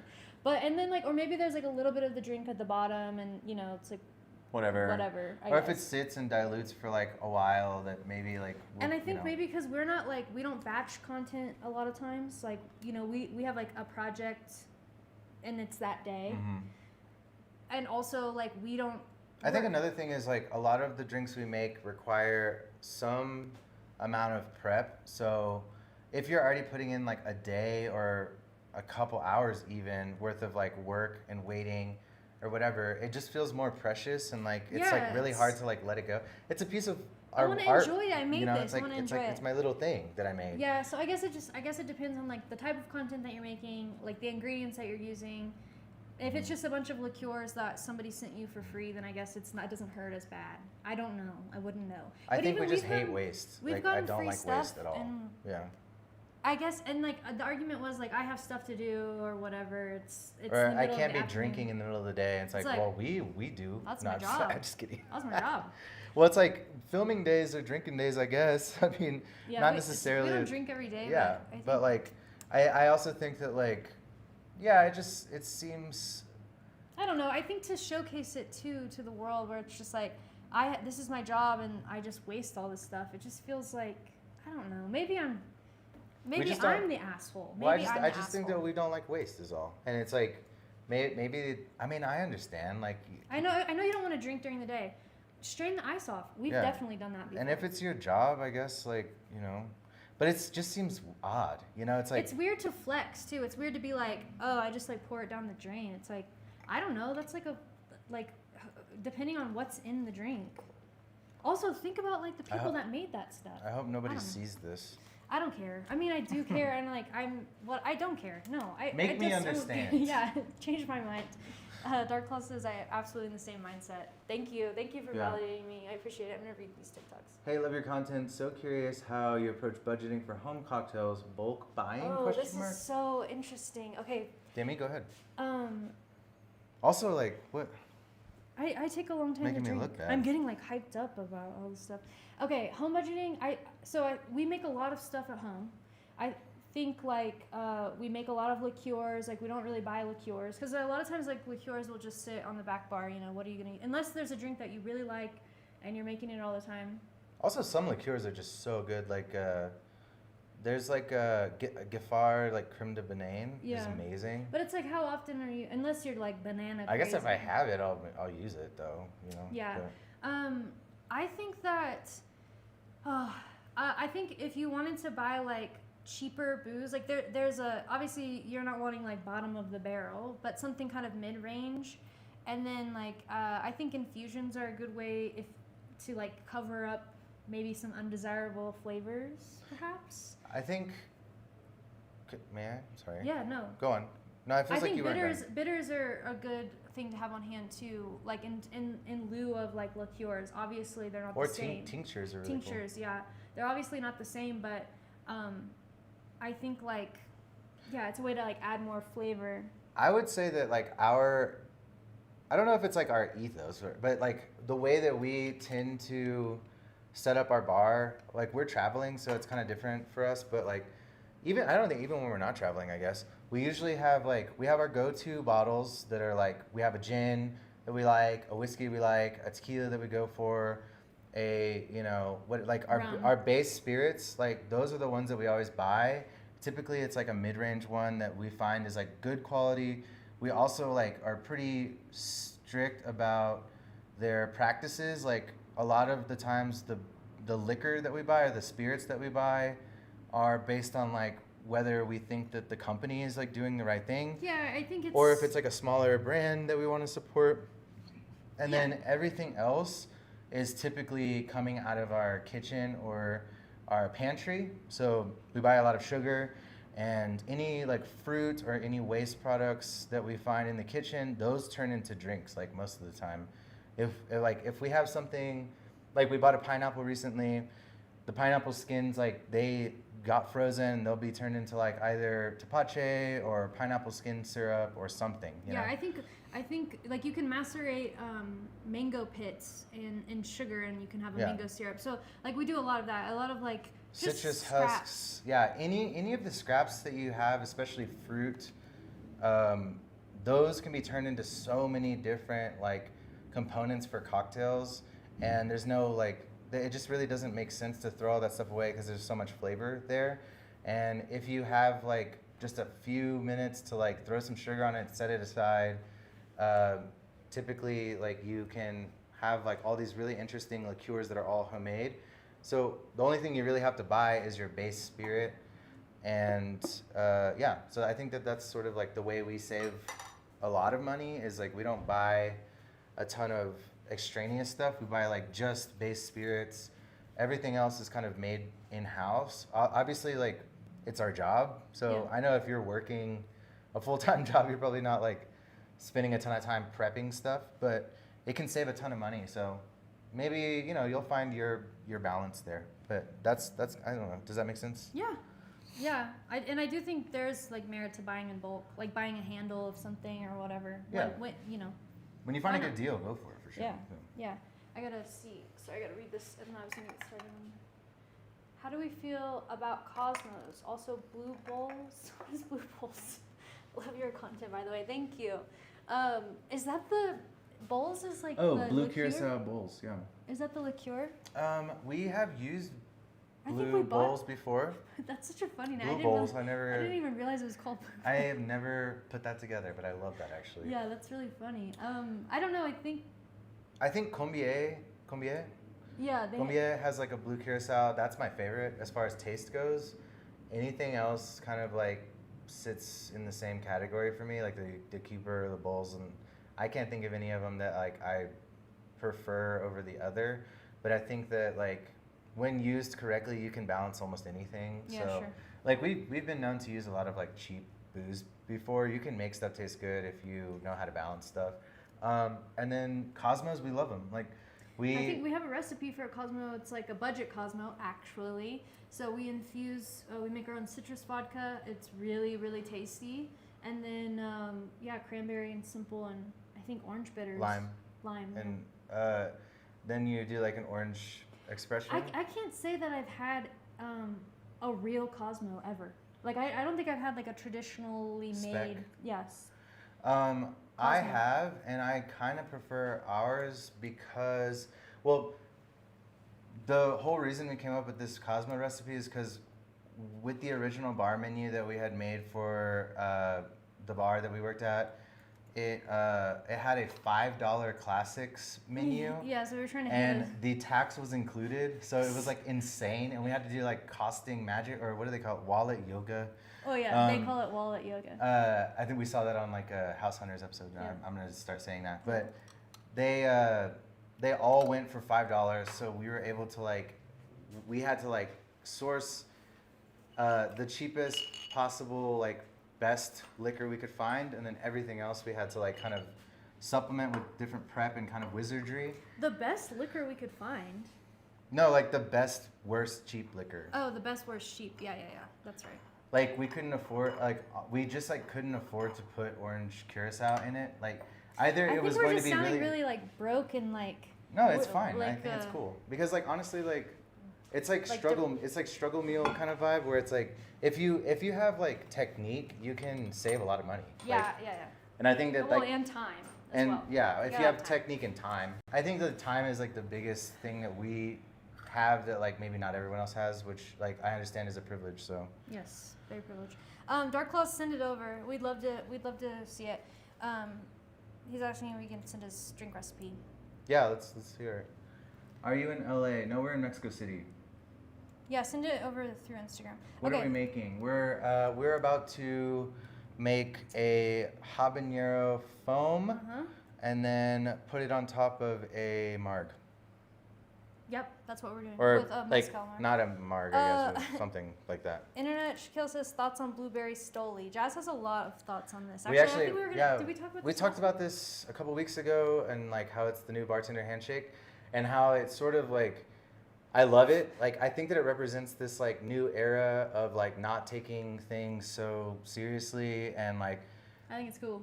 This old way of doing things where bartenders were oh, we have to take shots of the gnarliest, Malort or yeah, whatever. the gnarliest thing we can have so that we can prove to each other that we're hard, or they're we're just so edgelordy that we have to drink this stuff to feel anything. And I get it. I mean, I was in the trenches with them, and I understand there was a culture around that, and it's cool that the culture has shifted to a more fun-loving who cares, let's just drink stuff that tastes cool, that tastes good. No matter how cheesy or fun. Well, tastes good is kind of, I don't know. I think it's pretty cheesy. I think it's cool. I think it represents a good thing. I no longer believe anything I read on Punch. Yeah, I heard a couple months ago, or maybe you told me this. Punch is our eater. they steal content from content creators, and they don't give them credit or some shit like that or something like that. Well, I mean, I think Punch. Yeah, we don't care about Punch. I mean, I think that we don't. They don't dictate the trends. Yeah, we don't have a lot of experience drinking in the States in the last year or so. Maybe we've been to a couple of bars, but a lot of the bars we go to are when we're traveling, and then Sorry, I'm reading what. So I don't know. We haven't really experienced firsthand the whole Stoli blueberry thing, but we look forward to. Yeah, I can't verify if it really is the bartender's handshake. Maybe in a few circles in LA, but. In LA. This is LA. Okay. Ain't no disco. Okay, so we are okay. Also, Dav wants to know thoughts on being in your pretty girl era. Who? What? Me? Yeah, Dav wants to know. I don't know, man. Okay. I don't know. He said no pretty comment. girl era. He said no comment. Okay, so we're going to make this habanero syrup. Okay, so here's the lowdown on the syrup. I feel like I look like a deadbeat dad who doesn't have a kid, though. In my deadbeat dad era. Pretty girl who? Okay. I need a haircut. Yeah, we all need haircuts. Everyone in this room right now needs a haircut. Okay, so the hypotheses that we're exploring with this syrup. Okay, this is very interesting. Listen sent in up, guys. from Lord several months ago, and then we just never. Are you guys still in Mexico? Yeah, we're in Mexico City right now. Okay, so this is 50 grams of peppers, 100 grams of sugar. It's been macerating for a few days. The hypothesis is that the sugar pulls the oil obviously like all the juices from the peppers, but the oil as well. So the syrup is like really spicy. Correct me if I'm wrong here, Lauren. The syrup is really spicy, and then you strain that off, and then take the peppers that have been macerating, put them into a separate syrup, simple syrup, blend that up, and you'll have a non-spicy syrup that just has like the floral notes of habanero. Yes. Wait, I wasn't listening. Okay, so cool. I'm gonna make simple syrup. That was what I was doing. What are you doing? Wait, what did you say?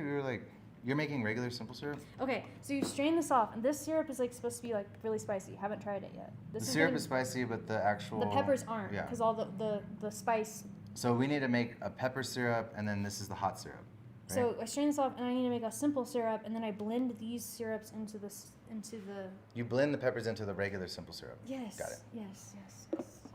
So I don't need this then at all. For what was that? Coconut syrup? Yeah, no, you don't need that. Okay, I need a deli. How much syrup do you think I should make? I don't know Maybe how just many like delis we have available, unfortunately. I just needed to Okay, get that's some fine. water. What was the question? I didn't ask you anything. Oh, okay. Perfect. Oh. Should I do like 100 grams, and then it's like 50-ish peppers? Yeah, that's perfect, yeah. Okay. Oh, went over. It's okay. Here, is this for the foam or is this for the... This is for the... What? Okay. Are we not so doing the foam still? We are, but we're going to side by side taste the Syrup and syrup. both The syrup. syrup and the syrup. The syrup and the syrup. That makes sense. Actually, do you want to just strain that off? Science. I'm going to use white sugar. Strain it off into this guy. Smells good. Is anyone working on anything? We did 50 grams macerated habaneros per liter. Okay, well I'm just gonna move forward with my 200 grams of syrup here. We're just gonna pretend like we didn't read that. Yeah, sorry. Does anyone have anything that they're working on? Any cool stuff? We need to R&D. Oh, I need to look at the Instagram. Oh, for fuck's sake. Some people on Instagram are working on some stuff. I think someone mentioned a mole something. Mole fat wash. Oh yeah, mole fat wash, which I don't know how you would, is there a lot of fat in mole, like, usually? I mean, there's some. I think it's more of like a mole infusion Yeah. that you would do, but... Okay, Chef Microwave is... Chef Samsung. It's kind of loud, guys, sorry. Okay, yeah, mole fat wash. I don't know. Am I to rinse these? I so don't that- think you rinse them. No. Also remember to get as much of the syrup and sugar away from the habaneros. Okay, so that's... that's... Should we rinse them? It sounds like I should rinse them. Yeah, I'm gonna rinse them. Okay, go Because ahead. this sugar has all the capsaicin, I think. Or at least that's the hypothesis. That is the hypothesis.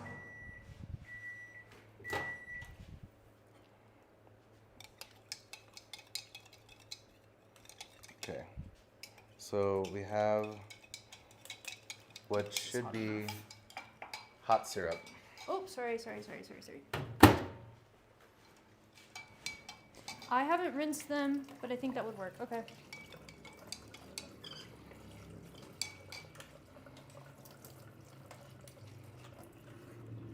Oh my gosh.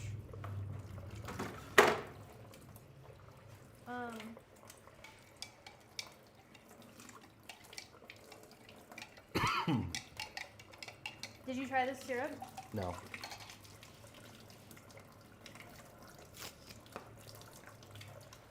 Smells spicy. I think these bottles, Woo! bottles kind of. Woohoo!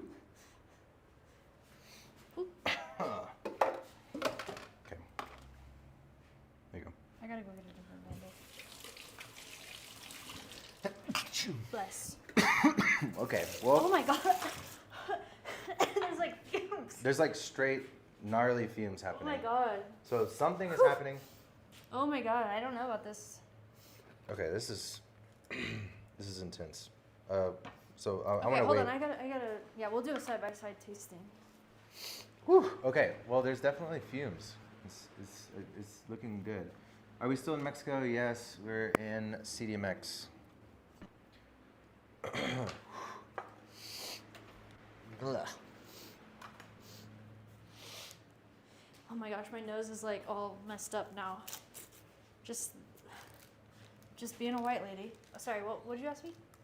I didn't ask you Okay. anything. Sorry. No, we can handle the heat. Just being a white lady. Well, I think traditionally white ladies don't have a high tolerance for spicy things. My people. Traditionally.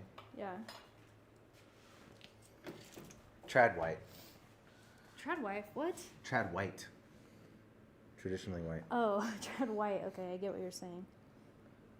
Uh, Okay, so I hope I'm not the one the who gets you guys fumes killed. really are like Yeah, I the can fumes- feel it. Like, well, don't get in there. I mean, I'm just trying to check to see if like we're getting anything crazy. All right, ready?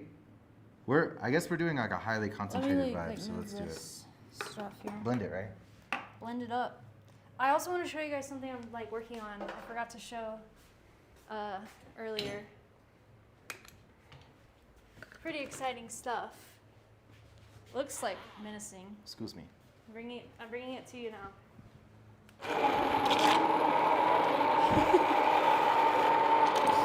Stella.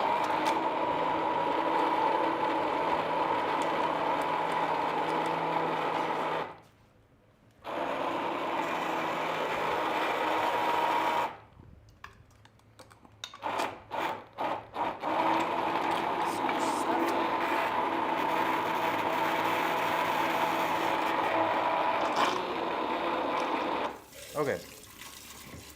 So for those of you just joining, we are making habanero syrup two ways. One, I did deseed them mostly. Yeah. Most of the seeds are gone. one of these syrups is a macerated syrup that used osmosis, and then we took the We macerated it. we took the already macerated habaneros and add them in to a new syrup. Yeah, I went through and read what you originally sent like a few months ago, and I tried to do it to the T. So yeah, de-seeded. There was a few seeds in there, but I think it was okay. They were also pretty ripe. Like they had maybe sat a little too long. Because I was gonna do it last week on the live, and then we canceled the live. But Okay, so now we have this syrup, which is, wow, it's really pretty color. It's like orange. I like it. New syrup, Yep. okay? And I guess so. And then this is like the, This isn't like Hot syrup. diluted or watered down at all. no. It still And has this like one is sugar like this one's a crystals. 1-to-1 syrup with the peppers in it, and this one is just like So sugar. this one should be sweeter also. Yeah, but in theory also spicier. You want to go first? No, I think we should do this one first. Okay. If it is like, Okay, go ahead. if we are to believe. It's also warm, so that might have something.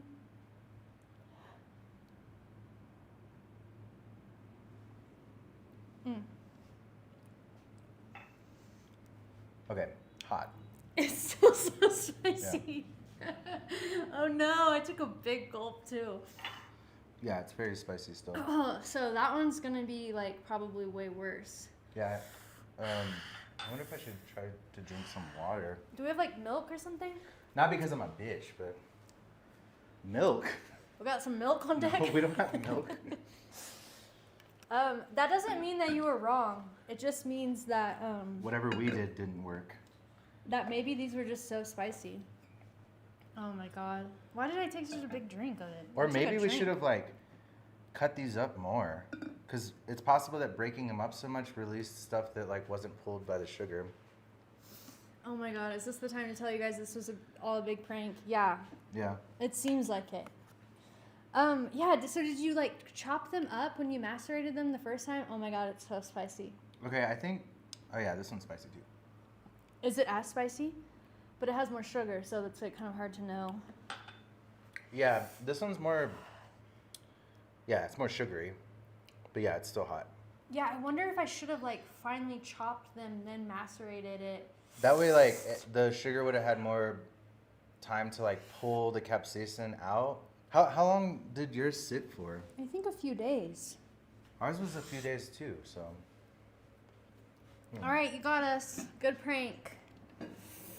Oh my gosh. Good one. Are we eating these or what? No. Oh. 2 days. Yeah, I think mine was 3. Or maybe it was 2 because I think I started on Saturday. Did you this is like fully blended up, so maybe I was too aggressive I with think that. that you're onto something because I didn't really I just like cut the tops off and de-seeded them. Uh-huh. My tongue is numb. And so maybe chopping them up and giving them like more surface area to like soak up, but I don't know. Hot. Spicy Very boys. spicy. Okay, well let's make a spicy. Should I just mix this then? Yeah. Since this is like a... Yeah, we're just gonna mix the two. But we will still make the aquafaba foam. I think we could come back to this. Oh my god. Woo! Hot. Delicious though. Yeah, it has really good flavor. Like, it's not just spicy, it has good flavor. No, so it's like very that's fruity. something. So that's something. This would make a really good marmalade as well. Yeah, a little pepper jam. I was thinking that. I'd have to On put top of this some in. cream cheese. Oh yeah. Little baguette. We found our baguette spot yesterday. Mm-hmm. Dave's. Dave's bread. Super Mexican. Dave. Okay. I guess David's. Yeah. All right. It's such a pretty like little festive color scheme. Okay, I'd love to see what you guys come up with since I haven't had a lot of time to do trial and error. Oh, God, that color is amazing. Yeah, it is. I need to... I gotta...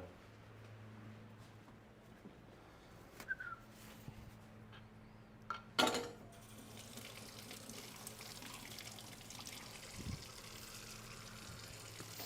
my gosh. I was not ready for this to happen to me. I really trusted you, You I have that? to say. Did I what? Just wipe that so it doesn't get too sticky. Here, there's a...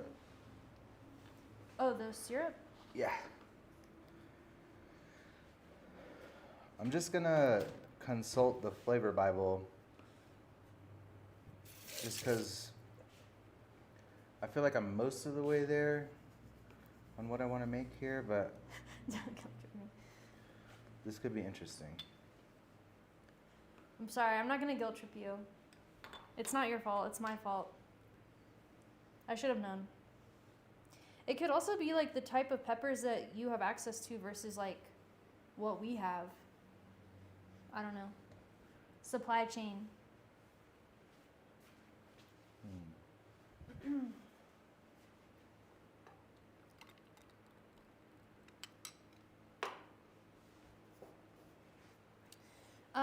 In the bottle is habanero syrup. It's very spicy, as it turns out.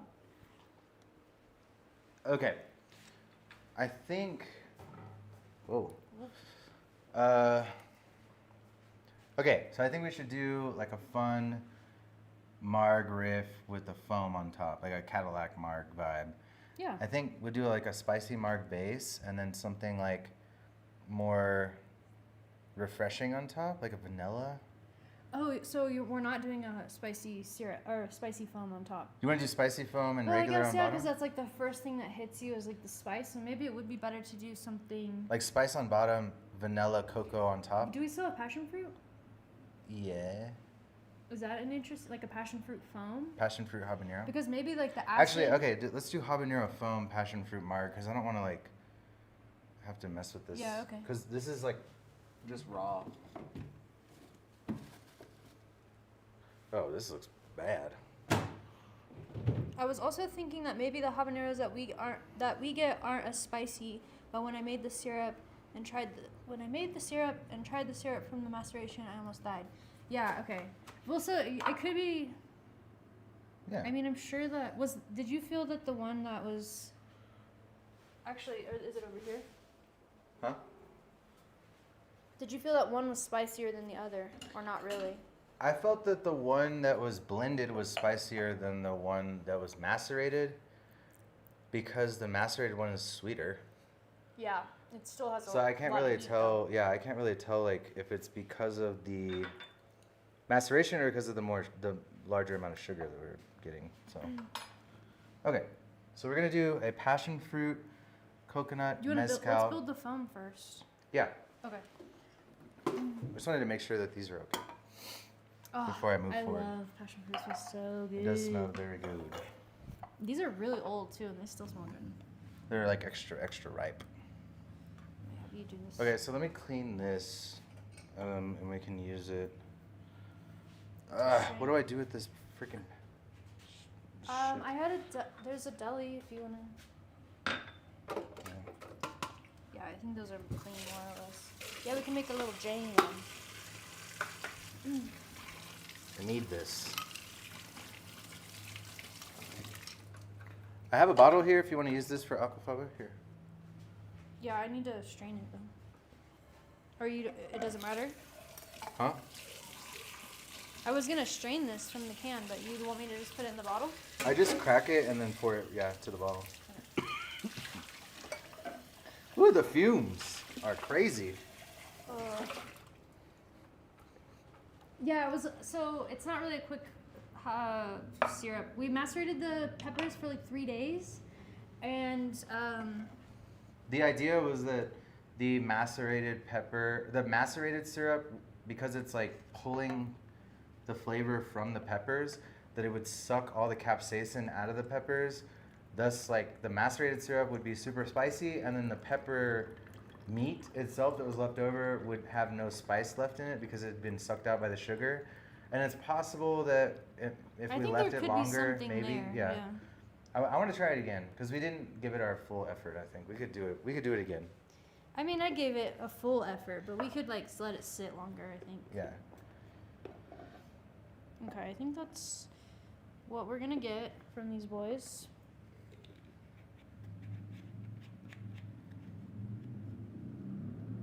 Oh yeah. What? Yeah. Okay. Yeah, our ratio was different too. So like it was like Way more pepper. 4 parts syrup, 1 part pepper, whereas that would have been like A lot less pepper. half a part to I don't. Yeah. 50 grams to a liter, versus Yes, that's a fair point. We're not very scientific here. Okay, we could have been way more scientific.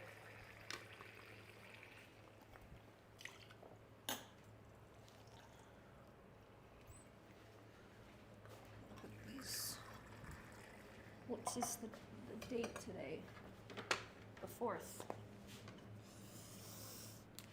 Ooh, I have a better idea actually. I'm gonna just drink this. Can we throw this in there? Yeah. I gotta clean the fridge out. It's gnarly. Oh yeah, Crazy in here. so I showed you guys the jelly thing. I just, no context, just showed you a bunch of jelly. Happy to warm your heart, Lord. I'm working on an aspic Jello salad cocktail. This is okay to talk about, right? Hopefully in the next few weeks we'll have it out on YouTube. So that was like my practice round. Making a Bloody Mary, aspic, obviously, and then a dirty martini. Pretty cool. Pretty excited about it. You're making 2? I'm This is just trying to make enough to. I forgot that we were doing the this thing. Ooh. Yep. Oh It's yeah. gonna be spicy. It's gonna be spicy. Yep. Yep. Maybe the air will help sort of. I'm gonna add a tiny bit of salt. That's good. That's a good idea. Maybe the air. Maybe the air. Are you will- just hoping? Yeah, I'm hoping. Okay, so in here I have 3/4 ounce of lime, half a passion fruit, which I'm now realizing was kind of overkill probably. But then we're gonna do Wait, how much lime? 3/4. Yeah, and half passion fruit. That's half okay. a passion fruit, and then I'm gonna do 3/4 of an ounce of coconut syrup. This is coconut water and sugar, 1 to 1. Is it half an ounce? 3/4 of an ounce. Sorry.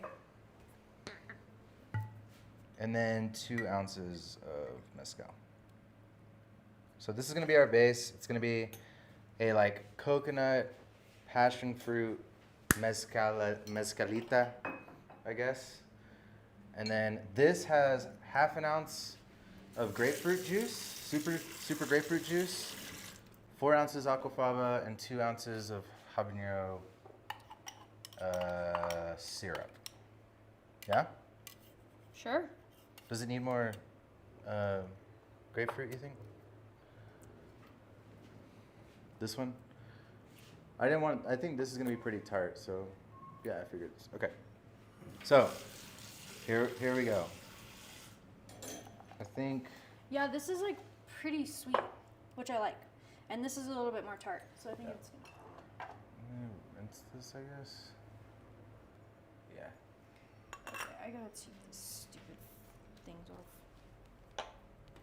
So, we're gonna make this a foam, hopefully. We'll see.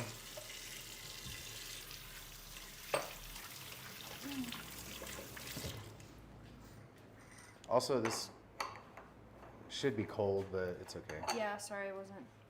I don't know. This might not work. Okay. Oh my god. I wonder if. Sorry, you might have to take this one. I'm gonna wash this glass.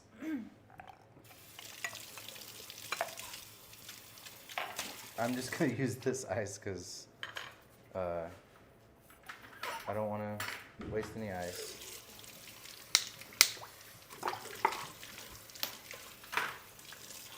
Might add a little bit more ice.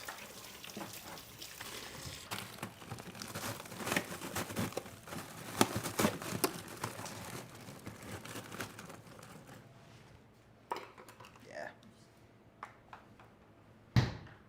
Okay. Actually, is that what you say? Have you guys worked in a professional setting, or are you just trying stuff at home? I haven't researched your lore. Oh, okay. Happy to answer that.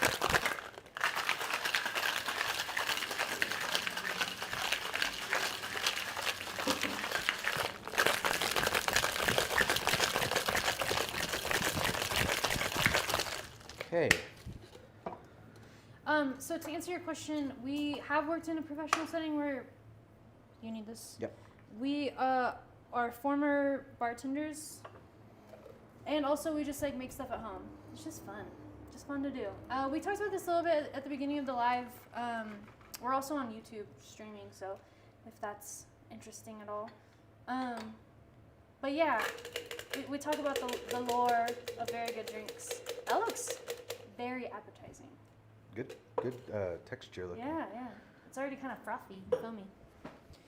Okay, I wonder if the capsaicin isn't soluble enough in water to all get pulled out with the water that the sugar is pulling out. It's relatively insoluble in water.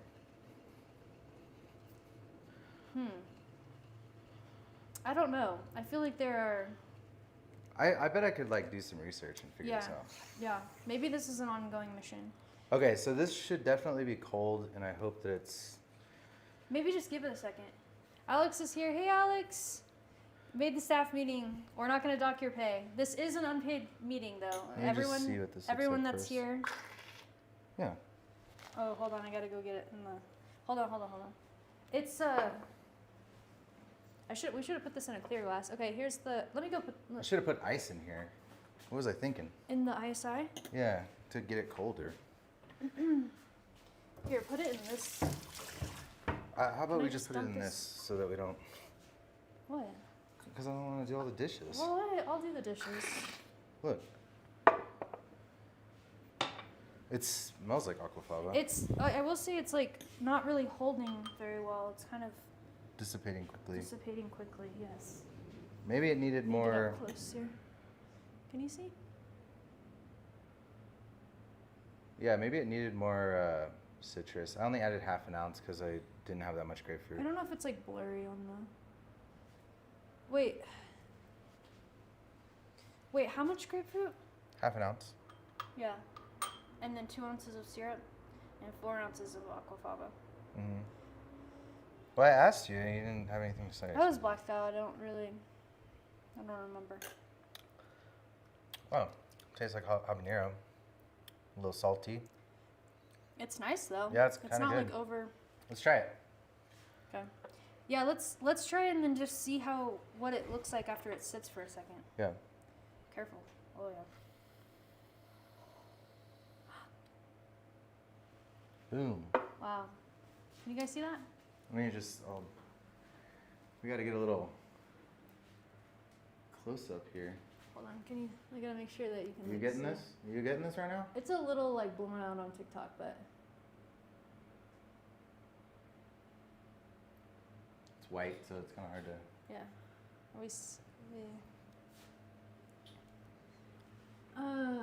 Christian on TikTok said, I just tried your Caesar salad martini. How was it? Thanks for your support. Thanks for making it. I mean, this looks cool. Yeah, I like the little ring around it. Yeah. Cool. Let's okay, so in terms of like visuals, it's like it's not a very sturdy foam, but it's also hot. Yeah, I think if it would have been cold, maybe that would have been ice. Could have been. Maybe we should pop this in the freezer or something for a second. Yeah, put it in the freezer. We can make another thing with it later. Take the nozzle off. Sure. It's not super stable. It's very like a flat foam. The bubbles are pretty small. Let's see if some freezer action will help it. Here we go. So, coconut, passion fruit, habanero, salt. What else? That's it. Lime. Don't remember. Yeah, it's super interesting because like on the drink the bubbles are pretty small, but like in this glass, oh yeah, it's like breaking too. See? Yeah. Huh. I don't even know if you can see it really, but it's like separating at the bottom. The bubbles look pretty like large too, I think. Can you see? So I don't know. That's interesting. Mm-hmm. Okay, so hypotheses. There was not enough citrus, I think. Also not cold enough. But it created a fairly it's nice. decent foam. Yeah, it's like I don't know. I think you should probably do more like equal part citrus and sweetener or syrup. No, I don't think because then that's adding more like liquid. Yeah, no, but I think maybe at least an ounce of grapefruit might have been better. I don't know. I don't know because like, would there be enough like protein? I don't know. Yeah, it looks beautiful.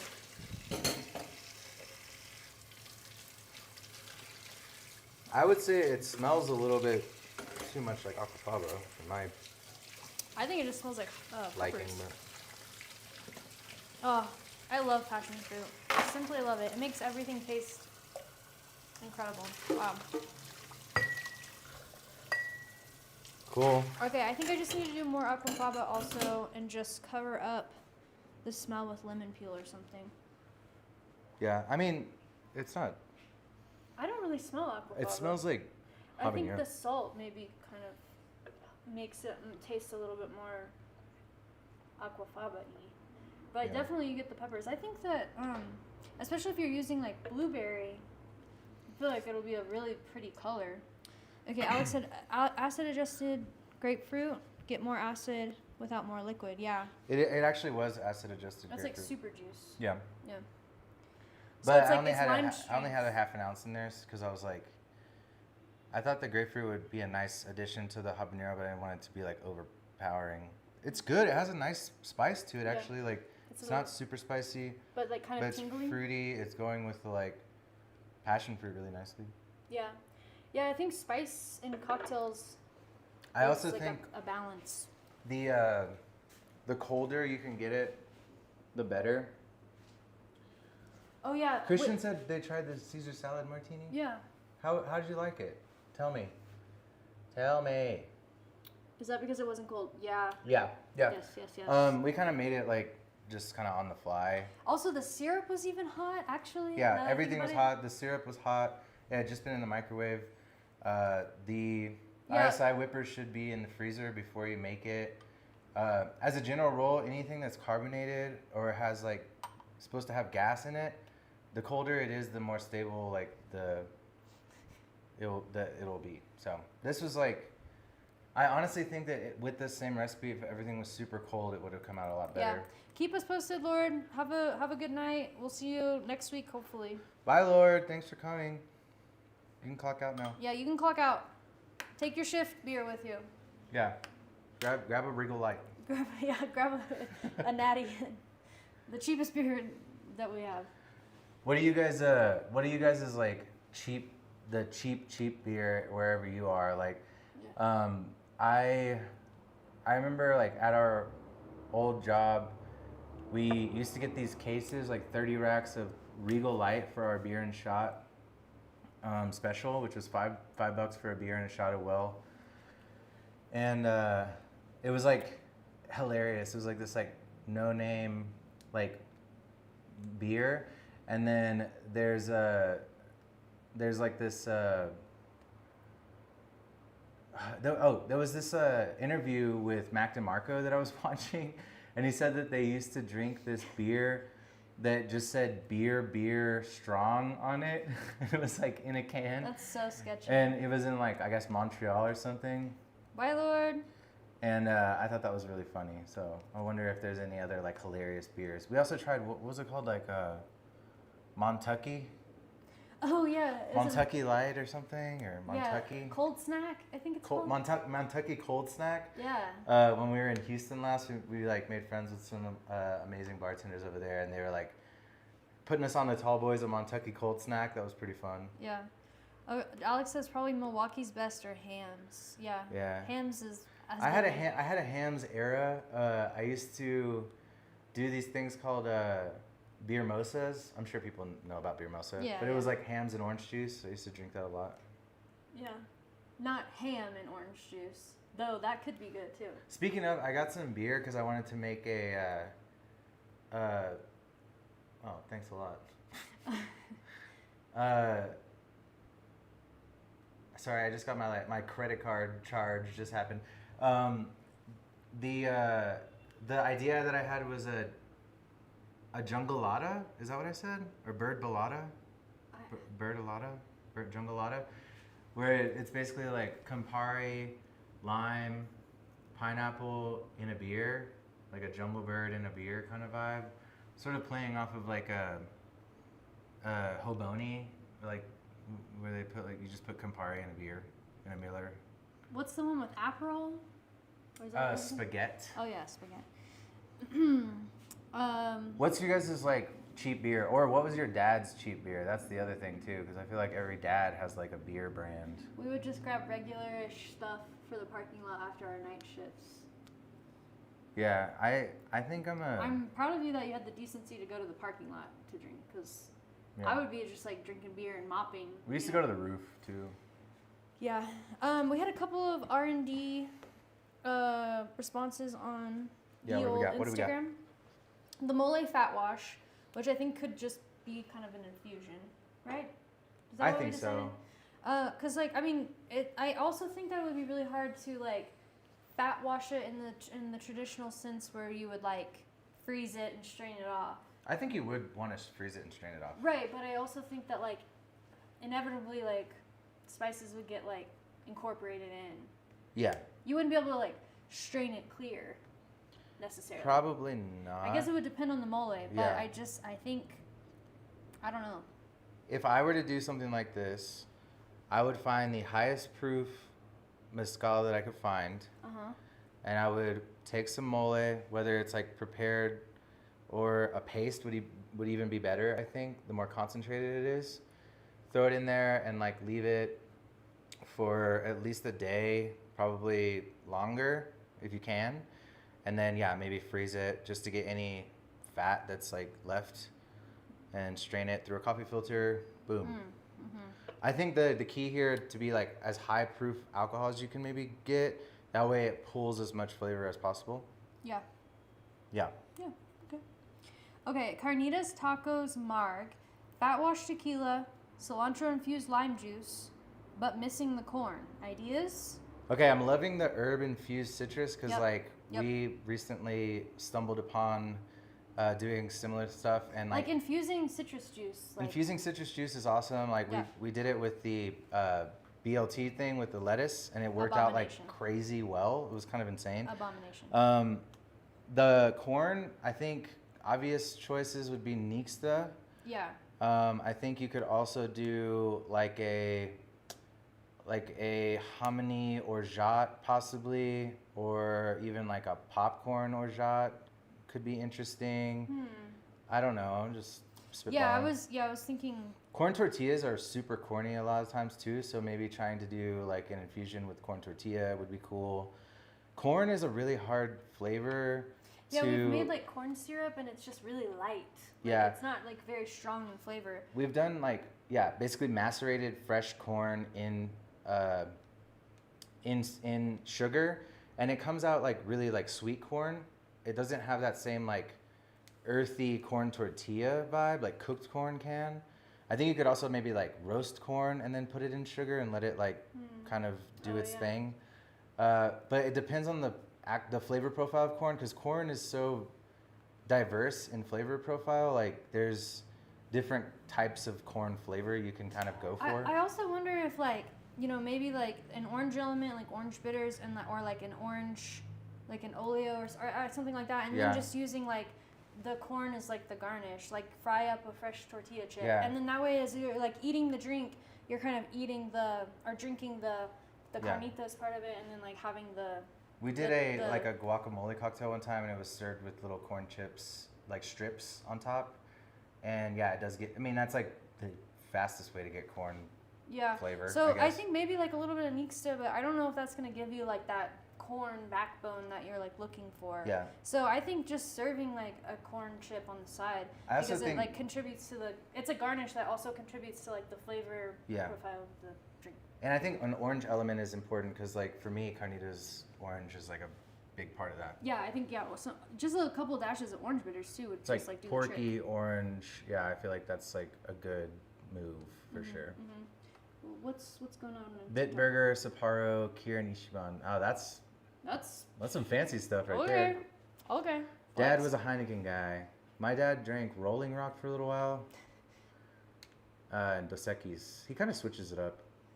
Now he's a Stella guy. He's a Stella man. Oh yeah, because his neighbor is a Stella guy. Alex says Miller Genuine Draft is my family's go-to. Wisconsin through and through. Yeah, we drank a lot of Lone Star and Shinerbach. I like a Coors Banquet. Yellow Bellies? I like a Yellow Belly. I think like my house, like the glass bottle. my household, in my house, we will worship the Lord. As for my house, I like Miller High Life. What do you think? I like living the high life. Champagne and beers. We drink a lot of Victoria. We drink a lot of Victoria. That's kind of the go-to beer of the era, of the pretty girl era. They say. I feel like there's the cerveza, but then there's the dad beer, which is almost like a different category. Yeah. But Well, it depends. Yeah. Who's your dad? Zach and I always got Tecate too. I've had my different eras. It's interesting though. I feel like they all kind of taste really similar, so it's all about like the branding aesthetic almost. Yeah. Estrella Jalisco, yeah. Wow, that's a deep cut. We recently tried the what are the little barreritos? Those like little ones. Those are fun. The little like barrel beers. Yeah. Those are Where cute. was that? Where were we? Right, we were here, right at this very counter. Oh yeah, I remember. Okay, last response. Unless somebody submitted some stuff that I didn't see before the live, I can't access Instagram because all the devices are over there. Okay, this sounds wild. Okay. But I want to emulate the smell of bromine. Okay. In a drink, safely. Mm-hmm. Something cavey. The cavey part is like what? I looked up bromine and like, cause I don't know, this is not something I'm familiar with, and it's apparently like a chlorine smell. Like Cloroxy kind of thing. Like chlorine smell. Okay.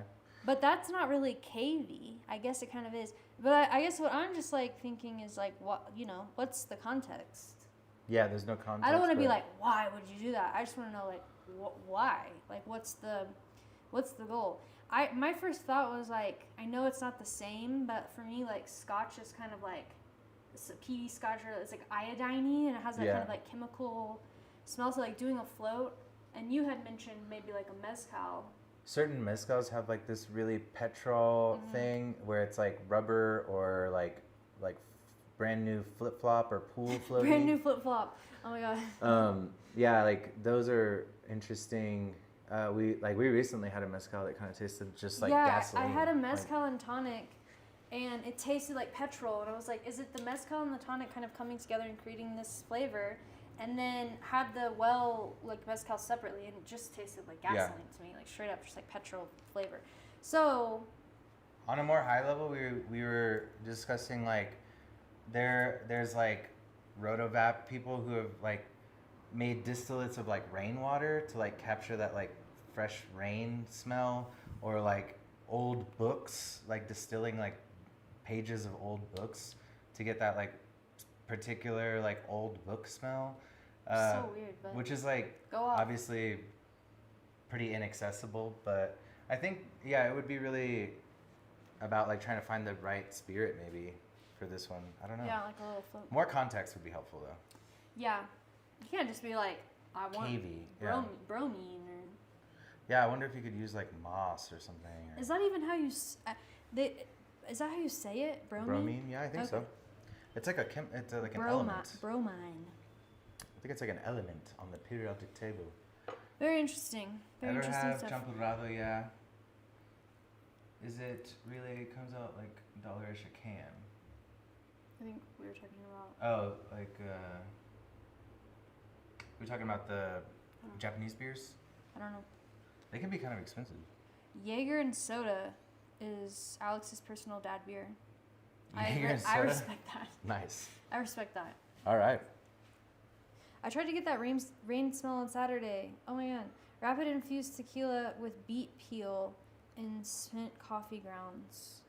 Okay, Yeah, I we're think- gonna have to go back and watch that. Yeah, Sorry we missed your live on Saturday. Yeah, I really forgot. I saw the post about the ramen thing. It was really sick looking.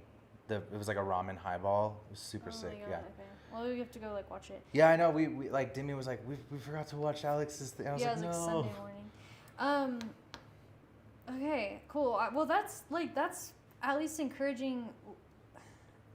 Yeah, I feel like I've seen like people try to do the rotovap thing or whatever, and it just feels like really. I think it's awesome. I but think it's cool, but it's also like not. If I had access- one, I it's- would go crazy. I know you would, but it's not like very accessible. No. So I think it's cool to. Can't charcoal capture scent? I believe it could. Yeah. I mean, I don't know in what context. Like, capture it for use or capture it as in like remove it. Yeah, well, okay, maybe that's something. Like, could you like use charcoal to like capture the smell and then put the charcoal in like a tincture? And then yeah, I don't know. Let the charcoal sink to the bottom, let it kind of self-clarify, and then dump the top I off. feel like this is But then it like would taste requiring probably, like a chemistry degree in order to like prevent like hurting someone. Yeah, I'm not trying 'Cause, to like- tell people to put like charcoal. Because like and yeah, because like Everclear and- charcoal like sucks out toxins. So then if you're like if you're like like putting it in something soluble and then that like high alcohol pulls the toxins out, makes it soluble, you're basically making like poison, right? Like Yeah. Okay. Never mind. So I Never don't- mind that. I don't idea. know. Like it depends on what it is, I guess. Like I don't know enough chemistry to like safely do that, but Yeah. So I guess we're kind of for use right to make a perfume type thing. yeah. Yeah, I think it could definitely work for sure. I just don't know if it's like safe. It depends on. I don't know. I don't know much about bromine. I guess. Yeah, I don't either. I literally just. Is bromine like Looked it up today. it's not safe to like consume, right? Like. I don't think it's using like pesticides and stuff like that. So Yeah. I don't know. I don't. I'm not a scientist either. I just know there's a company that does that to capture those scents. Yeah, I think it's Like one. rain, Yeah, yeah. like- I think it's one thing for like a scent, but when you're talking about like consuming it in a drink, but Who at the knows? same time, you could use a scent that's not necessarily in the drink as like a garnish, you know? Like a smoke. Yeah, or Trying like to smoke a cocktail.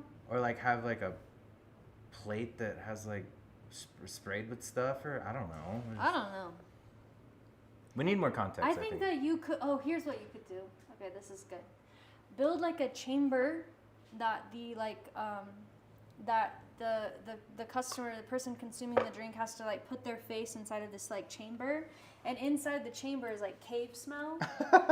And so then, as you're drinking the drink, you're kind of experiencing the cave on all levels. Like it's Or just scent, it's you can see the cave, hear the cave, like you are in the cave. Just and put the bar in a cave. there we go. Boom. We solved it. Done. There it is. Done. Just make a bar in a cave. There it is. There's your cave smell. There's the cave smell. No, I think some more context for this. I mean, it's interesting. Sounds No, cool. this sounds really interesting. I do think that like the only thing I Oh, know this of is as so far fun. as like capturing scents that aren't like First by a edible or whatever is like by using vacuum distillation. So it's like super not easy to do, but Somebody, when there's a will, there's a way. when there's a will, there's a way. Yeah. That's what they say.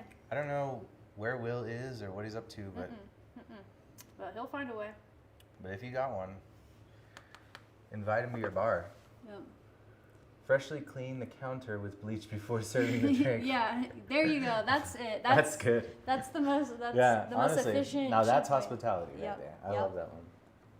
Alternatively, leave a hose above some limestone for a few thousand years. Yes. Yeah. Yes. Okay. Any other order of businesses? Orders of Yeah, how do I make a business? chloroform cocktail? Oh my god, don't say that. It's horrible. Deplorable. Okay. No.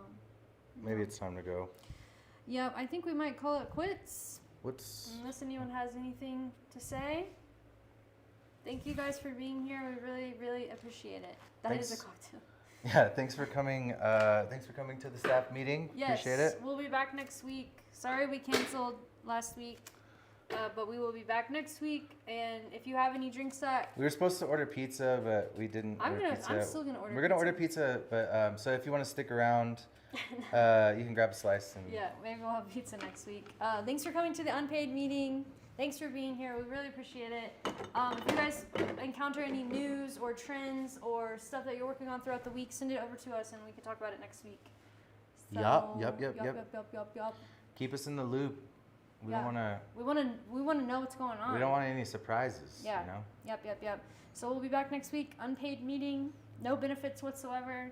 None. Be there or don't be there, but Yep. we'll be here. And if you're on TikTok, we do this on YouTube as well. You can Yep. go hit the subscribe button to put an application in to join the Very Good Drink staff. Yep. Appreciate you guys for being here. All the questions, comments. It's been a blast. Thank you guys. It's truly heartwarming.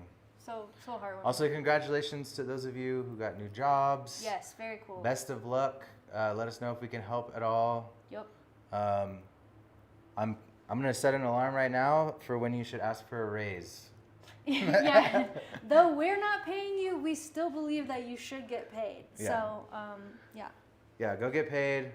Remember, true hospitality cannot be taught. No, it can actually. I think. Wow. I don't know. I'm workshopping like a new. Trying to do an advice column or something? No, I don't know. Oh, that's an interesting idea, an advice column. Yeah, remember to be Nobody needs hospitable our to the advice. people in your life. Be sweet. Remember that hospitality goes a long way, and it can really brighten up someone's day. Oh, wow. Bars, dude. Bars. Bars. Okay, how do I turn this off? Thanks for being here, guys. We appreciate it. Stop. I'm going to stop streaming now. Goodbye. Bye.